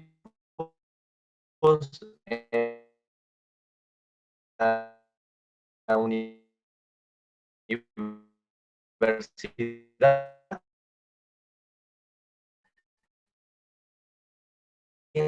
final.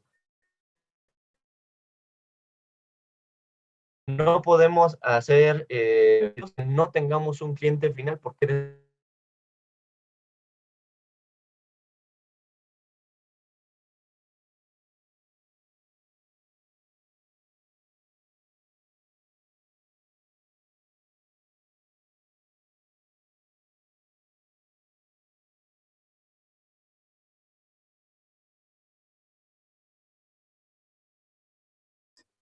¿Soy yo o se cortó? I think we lost English. So I think we lost Hector. Unfortunately, it's really a pity because yeah, they're writing. Yeah, he's gone. Unfortunately.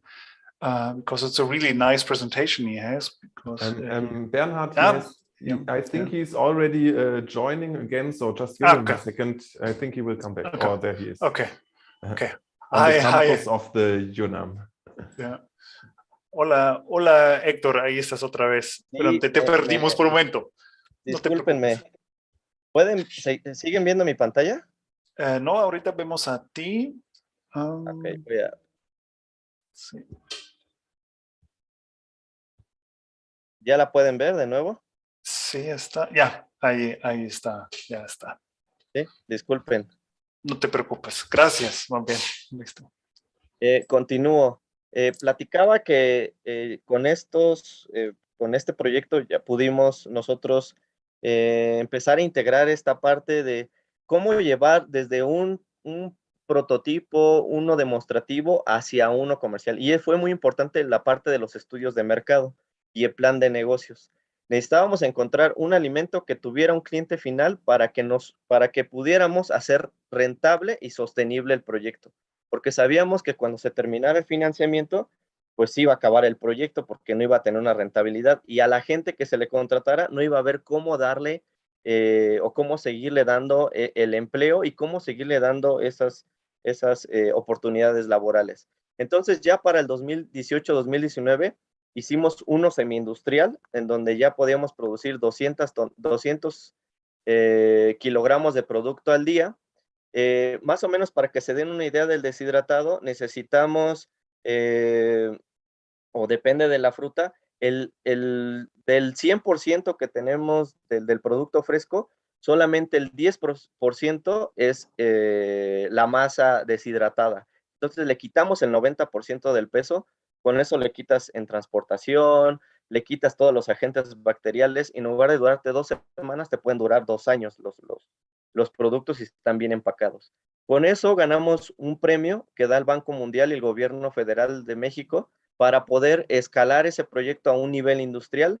Con esto estamos dando 60 empleos a gente local de San Pedro Lagunillas, de la parte de Nayarit donde está instalado el proyecto. Podemos deshidratar hasta 600 kilogramos de producto fresco al día. Para esto, nosotros más o menos al día estamos procesando 6 toneladas de producto fresco. Entonces, pues ya son escalas industriales. La mayoría se está vendiendo o se está vendiendo en Estados Unidos. Alguna parte la estamos vendiendo nacional, pero estamos apenas metiéndonos en el mercado. Estas son algunas imágenes de pruebas de lo que nosotros hicimos. Es gente que está con nosotros. El 92% de los empleos es para mujeres.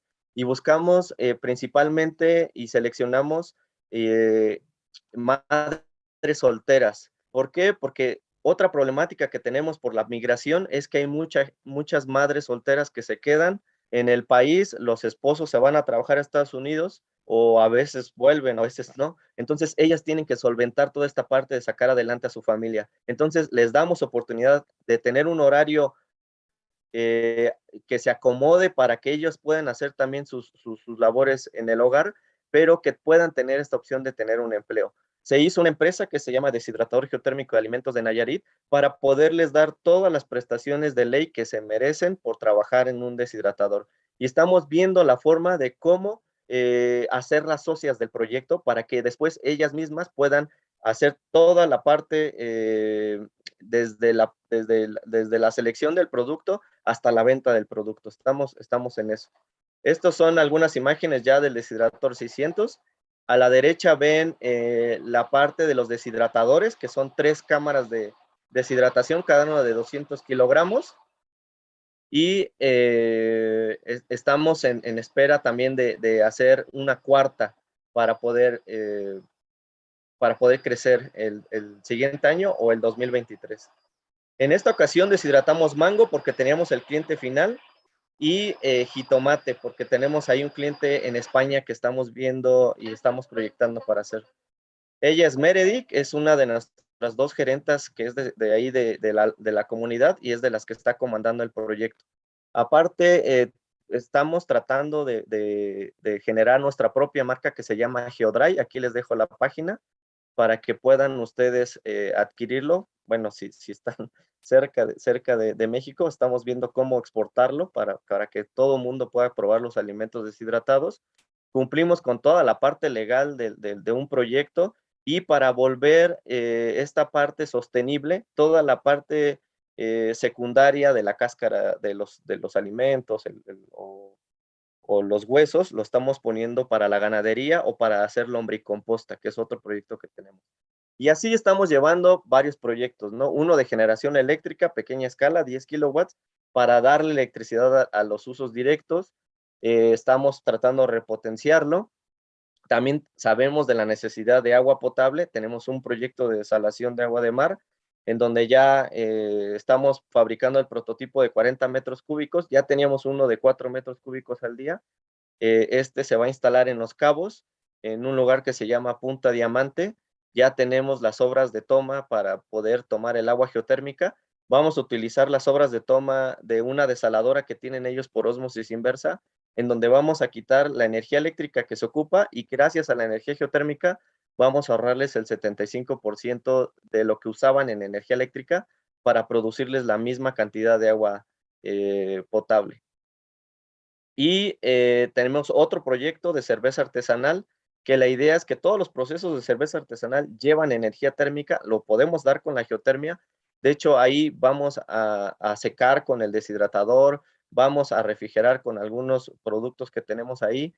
Ya hay algunas cervezas en varios países, queremos tener la nuestra y queremos agregarle aparte que sea, aparte de la cebada, ocupar el amaranto y el maíz, que son productos originarios mexicanos, para poder hacer la cerveza artesanal. Ya tenemos nuestro propio prototipo en laboratorio y estamos próximos a llevarlo igual a campo para poder ya producir con energía geotérmica. Y así tenemos acuicultura, bombas de calor geotérmicas que estamos fabricando las nuestras tratando de rentabilizar en América Latina para que estén enfocadas a la climatización de espacios con las necesidades de América Latina, que el 90% es refrigeración. Tenemos uno de pasteurización de leche, un secador de café, unos invernaderos y viveros que estamos convirtiendo en invernaderos, refrigeración y climatización. Y lo importante de esto es que todos los muchachos que han trabajado con nosotros y las personas que han trabajado con nosotros están haciendo empresas. Hay varios que son spin-off del Instituto de Ingeniería, que son los que están vendiendo los productos deshidratados, la cerveza La Habana Verde también, los productos, por ejemplo, la parte de las bombas de calor. Entonces ya se están haciendo empresas que van a vender estos productos, que son los que están con nosotros desde los inicios del proyecto y que le dan esa parte de salida comercial a los proyectos de la academia. Entonces tenemos nuestra parte académica de desarrollo, de investigación, pero sí tenemos nuestra parte comercial para darle salida comercial a los proyectos. Y ya para terminar, espero no me haya pasado de tiempo, disculpen. Solamente aquí esas bien, tenés un minuto, dale. Es puntualizar varias cosas, ¿no? En los proyectos geotérmicos, y hablo proyectos geotérmicos en general, ¿no? Si vas a hacer proyectos geotermoeléctricos, por favor, primero piensa en lo social antes que en la exploración geocientífica. De nada sirve tener mucho potencial geotérmico que sea muy viable técnicamente si la gente no lo quiere. Y hablando ya de usos directos de la geotermia, si solo vas a hacer usos directos de la geotermia, piensa que no es la misma exploración ni es la misma inversión. Tal vez no necesites geofísica, tal vez no necesites geología, tal vez no necesites geoquímica, dependiendo de los proyectos, es lo que vas a ir requiriendo. O tal vez necesites los tres, pero es porque el proyecto te lo está pidiendo. Siempre empezar por usos directos de la geotermia. Ya vimos la gráfica que les enseñé de la rentabilidad, de los costos y los riesgos, entonces siempre empezar por usos directos y pensar en que sí o sí se tienen que hacer. Geotermia integral, usos en cascada. Vamos a diluir la parte económica, la parte ambiental, la parte social, haciendo usos en cascada. Proyectos que solucionen y brinden oportunidades a las comunidades. En verdad que si tú le das esa oportunidad a las comunidades te van a defender el proyecto, y cuando llegue cualquier agente externo que quiera descontrolar el proyecto por intereses políticos o de otras índoles, la propia gente lo va a defender. Hacer rentabilidad en los proyectos. Aquí le pongo no demostrativos. Tal vez sí inicies con un demostrativo, pero no te quedes con que ese es el fin. Que ese sea solamente el primer paso para llegar a un proyecto rentable. Hacerlo con tecnología propia te da mucha sostenibilidad en un proyecto. Generar un grupo de expertos nacionales, eso es parte de la sostenibilidad. Si tú tienes tus expertos nacionales, vas a tener esa sostenibilidad a largo plazo. Y eso lo digo, lo puse 10 años porque el grupo de expertos no se va a hacer en un año o en dos. Se necesita todo un programa, como lo ha hecho Centroamérica, como lo está haciendo, como tiene un seguimiento, para poder en 10 años tener expertos con varios proyectos ya demostrativos, ya con proyectos industriales, pero sí está teniendo esta parte de verlo a 10 años, no quererlo hacer en 1 o 2 años y si fracasa ya lo vamos a cambiar. No, saber que es a largo plazo. No esperar que cambie la legislación por sí sola, hacer los proyectos para que cambie la legislación y tratar de hacerlo con empresas propias para conservar la ética y las ideas originales. Entonces, eso es todo por mi parte. Muchas gracias. Muy bien, muy bien. Excelente, Héctor. Muchísimas gracias. No, la verdad es increíble que ustedes hacen. Aquí también estoy chateando como con mis colegas que conocen el trabajo, ¿no?, de ustedes y van definitivamente no solo uno, más como 10 pasos adelante como que tenemos aquí en algunos países esos retos, ¿no? También como utilizas tu enfoque es hacia proyectos. Una breve pregunta, así, ¿cómo lo ves ahorita? Ya conoces algo de Centroamérica, conoces el trabajo que estamos haciendo acá. ¿Dónde es como el punto de entrada, ¿no? Bueno, ya ves que, ¿no?, se avanzó aquí y allá, pero ¿cuál es tu opinión como experto en el tema? ¿Dónde deberíamos como enfocarnos un poquito más, ¿no? Y también el mensaje hacia afuera, porque hay gente también de Europa ahorita escuchando, ¿no? ¿Dónde es como el punto de entrada, como, no digo más fácil, más interesante, ¿no? No digo lucrativo, más interesante, ¿no? Eso es la idea. Sí, yo creo que van por buen camino. yo creo que esta parte de integrar a varias personas o a varias empresas o a varias gentes que están interesados en la geotermia, o sea, cuando uno habla de esto, todo el mundo quiere participar, pero no sabe cómo, ¿no? O sea, dice, bueno, sí lo quiero hacer en mi país, pero ¿cómo empiezo? ¿Cómo le hago? ¿Qué hago? Entonces, esta parte que hace la cooperación alemana es fundamental, ¿no? Dar el financiamiento para iniciar estos proyectos. Entonces, esta parte de sí hacer proyectos demostrativos, pero no quedarse con los proyectos demostrativos, es algo que ha pasado en América Latina desde hace 20 o 30 años. En México había proyectos demostrativos que a los 5 años que se acabó el financiamiento, se acabaron. En Centroamérica hay proyectos demostrativos que no han dado el siguiente paso. Entonces, ¿qué es lo que necesitamos hacer? Un proyecto como el deshidratador geotérmico, donde ya la gente viva de lo que vende y que no solamente sea, sí funciona, es muy bonito, vean que sí se puede hacer. Ya sabemos que se puede hacer, hay que hacerlo. Entonces, con el primer proyecto, estoy seguro que con el primer proyecto industrial que tengan en Centroamérica, puede ser en El Salvador, en Costa Rica, en Honduras, en Guatemala, ¡pum!, se van a abrir todas las puertas porque los privados van a voltear a vernos. Nosotros con el deshidratador estamos buscando inversionistas y apenas lanzamos la convocatoria y ya teníamos filas y ya tenemos la inversión que necesitamos para el siguiente año. O sea, no tuvimos que buscar tanto porque ya vieron que es un éxito. Y la gente que invierte porque sabe que va a tener utilidades. Sí le interesa mucho la parte social, sí le interesa la parte ambiental y que qué bonita la geotermia y que hay, que la renovable, pero si no tiene utilidades, la gente no va a invertir. Entonces, viendo utilidades, viendo tasas de interés, viendo rentabilidad, la gente va a invertir y lo logramos. Y entonces ahora ya sabemos que tenemos un proyecto a 5 años en donde tenemos un crecimiento ya planeado y que en 5 años vamos a hacer el doble o el triple de lo que estamos haciendo ahorita. Entonces, eso es lo que nos falta, ¿no? Y yo lo veo muy cerca, ¿no? Ya Ana Lucía lo dijo, en el 2023 puede que sea el año bueno, ¿no? Ojalá. Muy bien, muy bien. Muchas gracias por tu intervención, gracias por tu presentación. La verdad, me alegro mucho que nos vamos a ver también más frecuente pronto, ojalá también presencial, porque vamos a colaborar más aquí en la región. Para el auditorio también quiero decir, yo probé esos mangos, también me diste como algunas para probar, los divulgué aquí también en el país, también hasta Alemania, hasta Islandia llegó, entonces la gente muy contenta, es un muy buen producto y ahí sí, ojalá mucho éxito, que sigan adelante y que nos veamos pronto acá. Gracias, Héctor. Muchas gracias. Muchas gracias a todos. Por tu apoyo. Hasta luego. Gracias. Ok.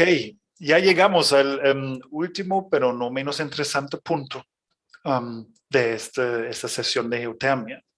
Tengo 3 expertos que me van a acompañar en un mini conversatorio. La idea es como también hablar de un tema que, no digo la mayoría, pero mucha gente interesa aquí. Es el tema común también del cooling, de refrigeración, de climatización con la geotermia.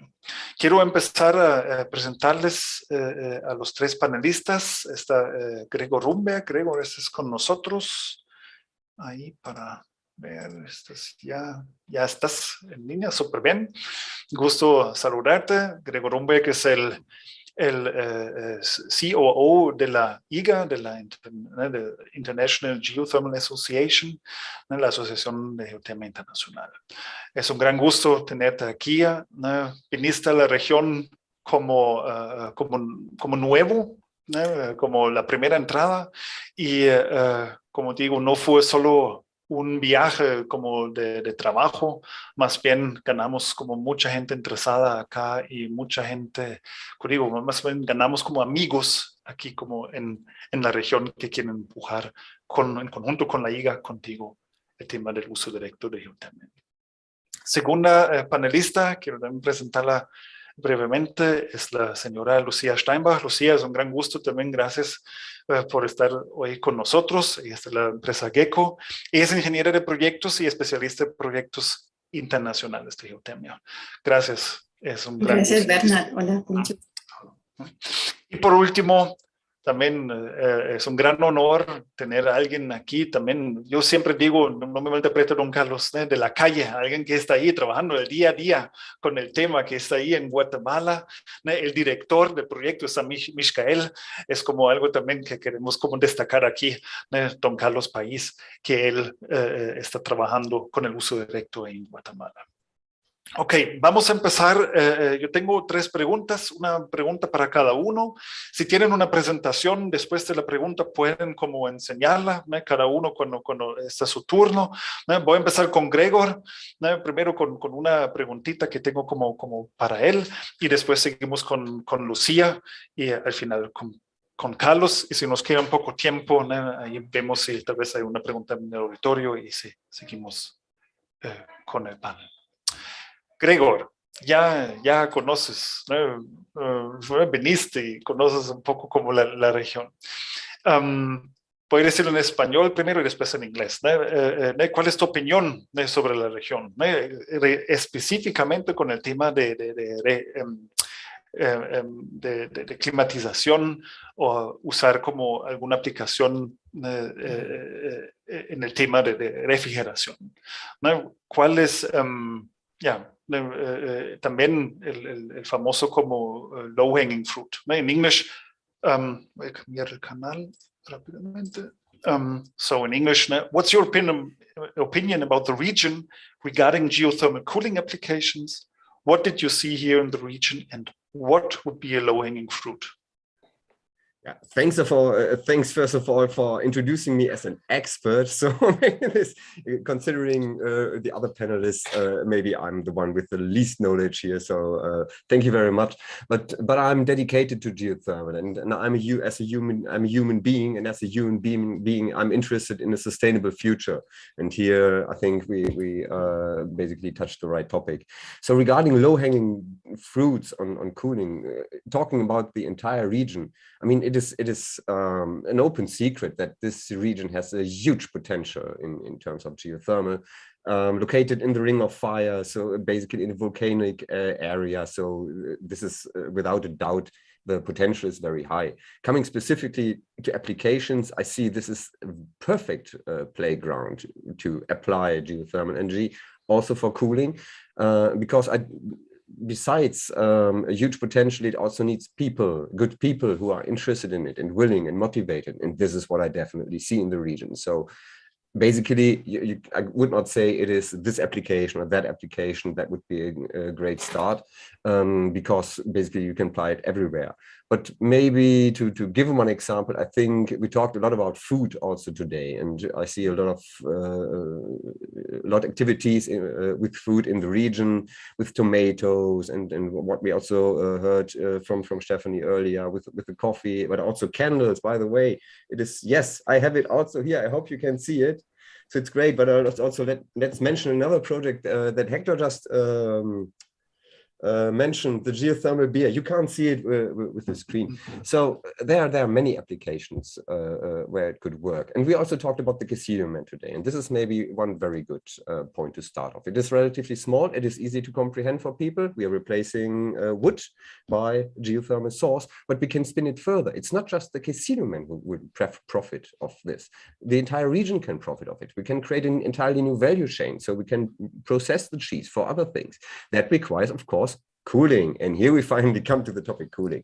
Of course, we can't just cool, the heat needs to go somewhere, but the heat can be utilized then for the production process. So I see a very, very good opportunity, specifically, for example, in Honduras with the Casilla project. Let's kick it just off. Let's show it, and others will follow, because in many discussions, as you said, I've been in the region, and still I could cry every day that I had to leave, but I will come back. This gives me then a smile again.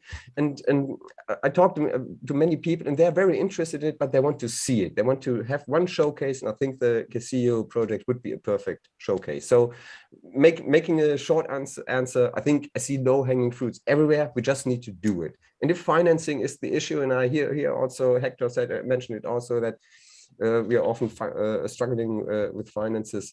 We need to find a way, because the money is out there, but maybe we're asking or we're begging for too small monies. Let's create a big fund. Let's go for the big money, create a big fund, and simply do it. This is basically my 2 cents on this. Thank you very much.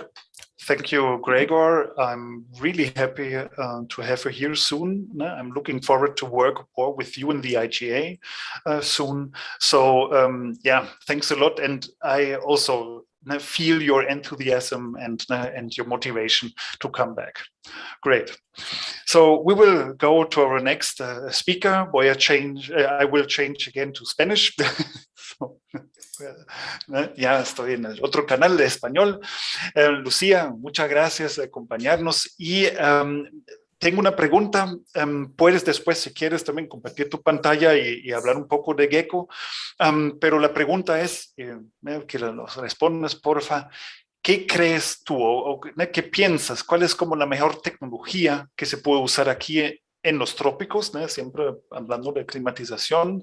¿Y cuál es tal vez como una experiencia similar que tuviste como sí, como regiones o países como Centroamérica? Algo que se podría aplicar, aprovechar acá.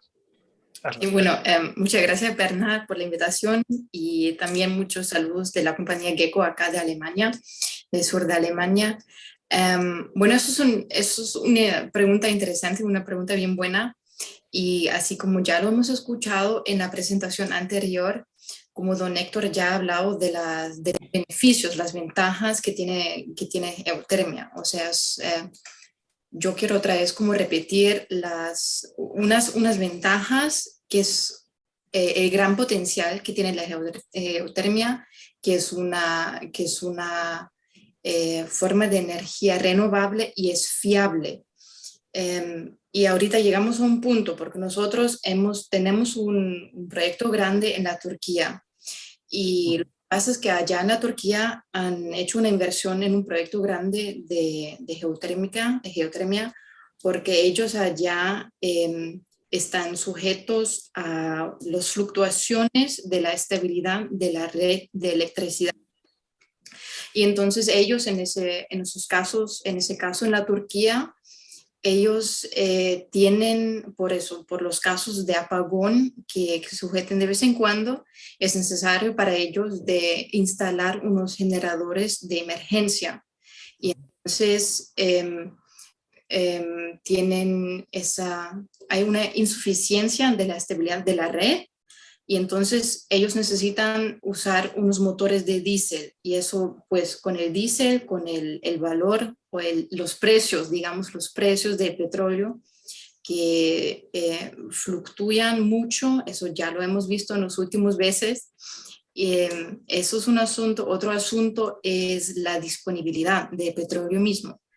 Eso es una ventaja, un beneficio de la geotermia, o sea, es estable, nos puede ofrecer precios estables y sistemas estables. Entonces nos podemos independizar. Bueno, también porque don Gregor ha hablado de los sistemas de frío y también la pregunta tuya por los sistemas de frío. Hay varios sistemas de frío que son los sistemas de sorción, o sea, depende del calor que tenemos allá de la fuente geotérmica, que podemos usar cuando nos encontramos, digamos, temperaturas más bajas, como de los 60 hasta los 100 grados Celsius, podemos trabajar con unos sistemas de absorción. Y ese sistema de absorción nos puede ofrecer pues frío, pero en escala pequeña. En ese momento estamos hablando de varios cientos kilowatts. Siguiendo, si nos encontramos una temperatura más elevada, ya a partir de los 90 grados Celsius, podemos usar el sistema de absorción. Y ese sistema, esa tecnología ya nos lleva a una escala a los megawatts. Otro sistema es el sistema del steam jet cooling, pero para usar esa tecnología ya necesitamos encontrar pues vapor vivo de una temperatura a partir de los 120 grados, o sea, eso ya es bastante caliente. Pero aunque ahorita he hablado de esas oportunidades, de esas tecnologías que uno puede usar, es lo más importante para los proyectos geotérmicos, es que uno tiene que tener en cuenta que los proyectos de suceso están hechos a medida. O sea, un diseño eficiente depende de la comunicación del cliente. Uno tiene que valorar, analizar las necesidades del cliente y después uno puede desarrollar un proyecto de suceso. Porque uno también tiene que tener en cuenta todos los servicios a lo largo de la cadena de valor. O sea, ¿cuál es la necesidad del cliente?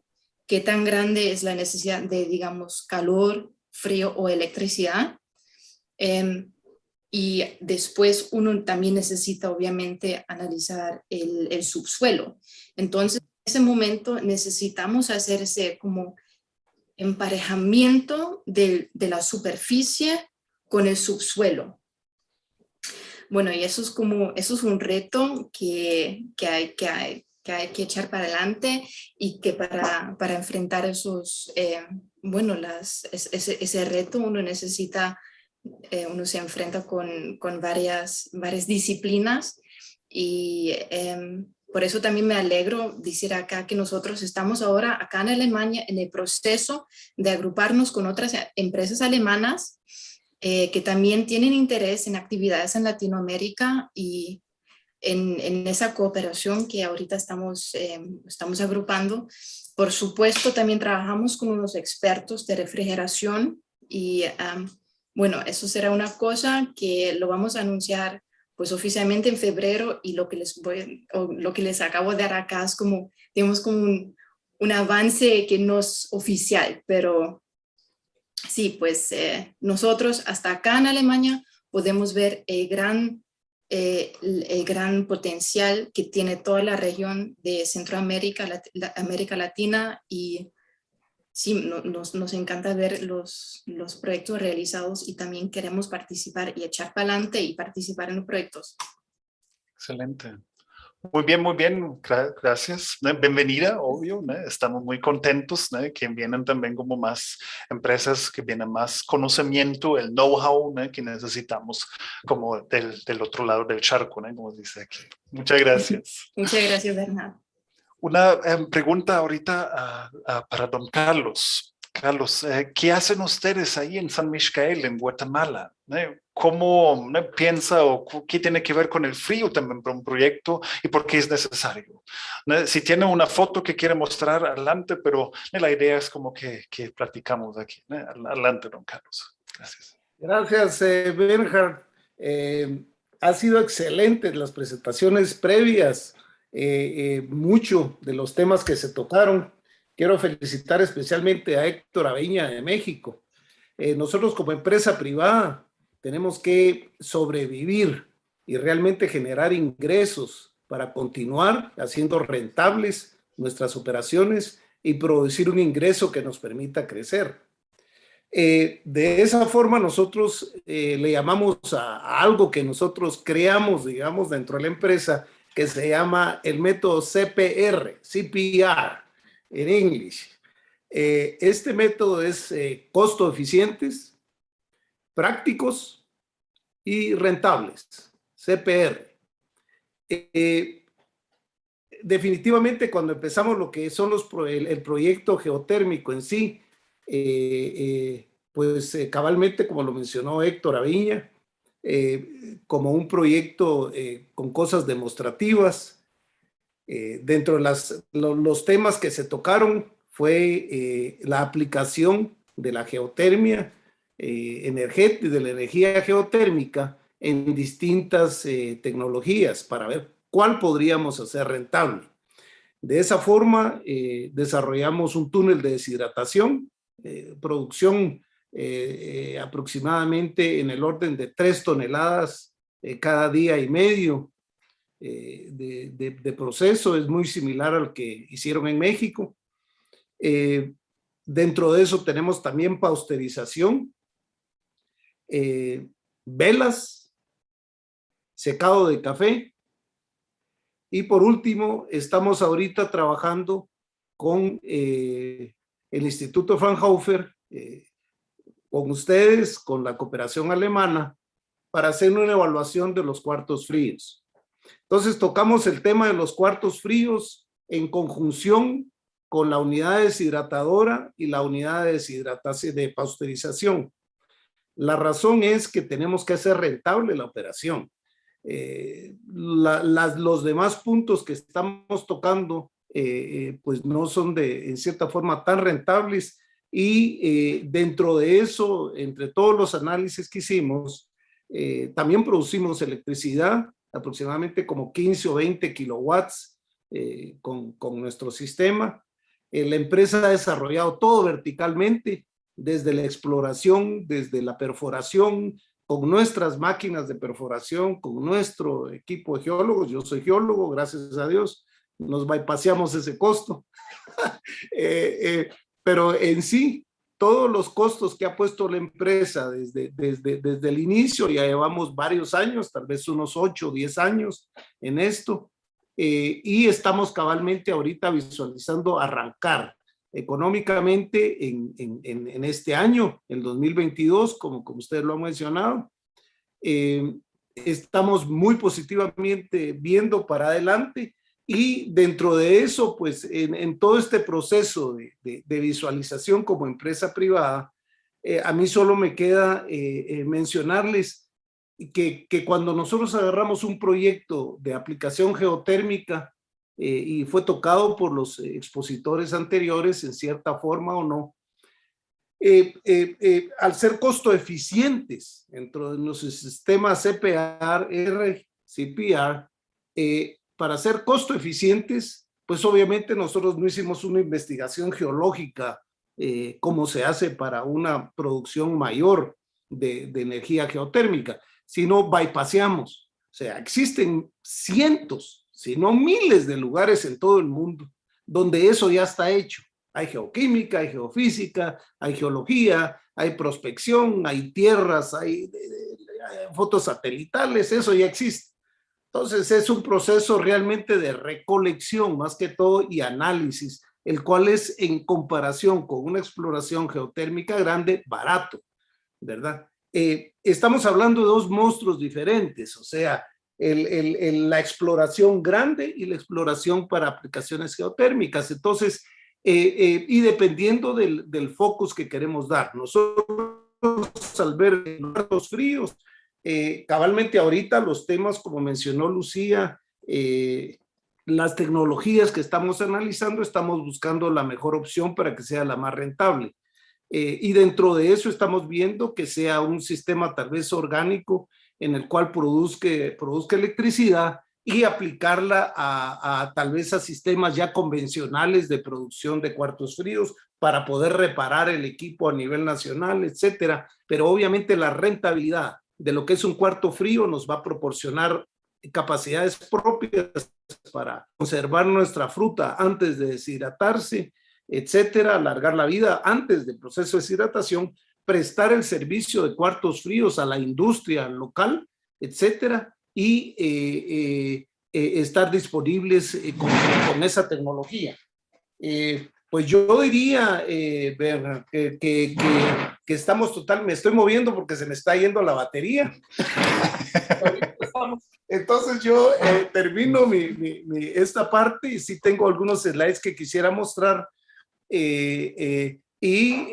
motivando a la industria privada a que haga el bypass de la inversión de los costos iniciales, apegándose con empresas que ya están produciendo electricidad, que ya están produciendo la energía térmica, como mencionó Hector Avina de México, para aplicarla en cualquier tipo de proceso industrial. Hay miles de proyectos de aplicaciones en las cuales se puede aplicar y la energía está ahí y se está desperdiciando. Sí. Muchas gracias, Carlos. Y sí, en una ocasión, bueno, más bien si podemos usar también la presentación suya posteriormente, ¿no? para aprovechar y enseñar a la gente qué ustedes están haciendo allá. Eso es sumamente importante. Viéndola ahora, lastimosamente, nos está como ahí, yendo muy rápido como el tiempo. Tengo una última pregunta para los tres. Me gustaría que me lo respondan con una frase o un par de frases. Ya estamos en la época de Navidad Ya, hoy es el 1 de diciembre y es una época de deseos, ¿verdad? Entonces, mi pregunta es, ¿cuál deseo tienen ustedes con respecto al uso directo y la región Centroamérica para el año 2022? Y ahí vamos en el orden, Gregor, change to English. Gregor, what's your wish regarding to direct use in Central America for 2022? Dear Santa, just let's make the GEC-CO project happen because I think others will follow. This is my wish to Santa this year. One sentence. And I'm optimistic we will get it done. Santa is a good guy. He will make it happen. Excelente. Muchísimas gracias, Gregor. Ya, Lucia, ¿cuál es tu deseo con respecto al uso directo para 2022 en Centroamérica, América Latina? Bueno, como si ya desde ese pequeño avance que no es tan oficial, que tenemos planes de entrar al mercado en Latinoamérica en una cooperación de varias compañías alemanas, eso es el deseo mío, que esa cooperación sí se vaya a realizar y que vamos a realizar proyectos y para demostrar que sí son proyectos viables para echar para adelante con la geotermia. Eso es mi deseo. Excelente, muchísimas gracias. Don Carlos, su deseo para 2022. Yo lo voy a ampliar a 3. Inversión, que haya fondos disponibles o un fondo específico para motivar a toda la empresa privada a lanzarse a esta aventura. 2, que a nivel de nuestros legisladores y nuestros gobiernos haya una apertura en sus ojos de que este es el futuro. Y 3, que hagamos nuestra parte todos como humanos para preservar este planeta en esa forma, porque la energía está ahí y lo triste es que le estemos desperdiciando y se está tirando. Esos son los 3 deseos. Gracias, Berger. Muy bien, muy bien. Gracias, Carlos. Con eso terminamos esta sesión, este panel de geotermia. Quiero agradecer a la Lucia, a Marit, a Stephanie, a ustedes 3 aquí, a Gregor, Lucia, a usted, don Carlos, a Héctor, no sé si, a Jenny también de República Dominicana. Gracias por acompañarnos hoy. Creo que pudimos en muy corto tiempo dar una muy buena imagen que está pasando aquí en la región, no solo Centroamérica, en toda la región América Latina, que está pasando con el uso directo. Entonces, muchas gracias, les deseo una buena tarde que está aquí por este lado del mundo y una buena noche por la gente que está en el otro lado del mundo. Y doy la palabra a Ferdinand. Creo que tú vas a terminar por completo o como es, si no yo solo cerramos aquí. Ferdinand no está. Si no, hacemos un cierre aquí. Maybe we can take the opportunity to thank Gerardo and Anna for the great translations. Thank you very much. Thank you. Thank you, Gregor. Okay, so we will stop here. It was a great pleasure and hope to see you soon. Please visit our booth. We have a booth, there's a Sika booth. There is also the video of the cheese project. You can see it. And if you've got any more questions, please contact us. We will be available to answer everything you need. So. Well, thank you very much, Bernhard. Also, from my side, I want to thank you and all the experts and panelists of our second geothermal energy session. It was also quite interesting for us. Thank you for the organization of the session, Bernhard. And yeah, it was really interesting for us. And that was really a very deep insight into the geothermal energy technologies and use cases. So thank you for that. And well, dear ladies and gentlemen, we have now already come to an end of our second day of our virtual conference. So again, thanks a lot to all of our speakers, our translators, but of course you, our audience, dear ladies and gentlemen, thank you for logging in, for watching us.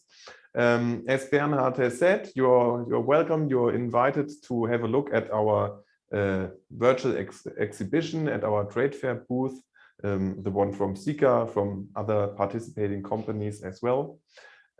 So I rest my case. I just want to say thank you all. Thank all of our partners and supporters, all the associations in the energy field and in the energy branch as well. And Carbonauten, Highvolt and Parkstrom, our premium partners of the virtual exhibition. Thank you very much. Tomorrow we will again start at 4 o'clock German time with our third day and with our conference session on the green transition in the energy infrastructure. So today we had a little bit a look on the building side. So tomorrow we will then move on towards decentral regions and rural areas where they also have, of course, a high demand for energy and especially renewable energies. And the session, the second session tomorrow at 6 o'clock German time in the evening will be on GreenTech Solutions for smart cities. And yeah, well, I would hope that you all take a look at it again. So please feel free to connect again. So I thank you all very much for your participation. I wish you a good evening, a good afternoon or late morning to Latin America. And thank you and see you tomorrow. Bye.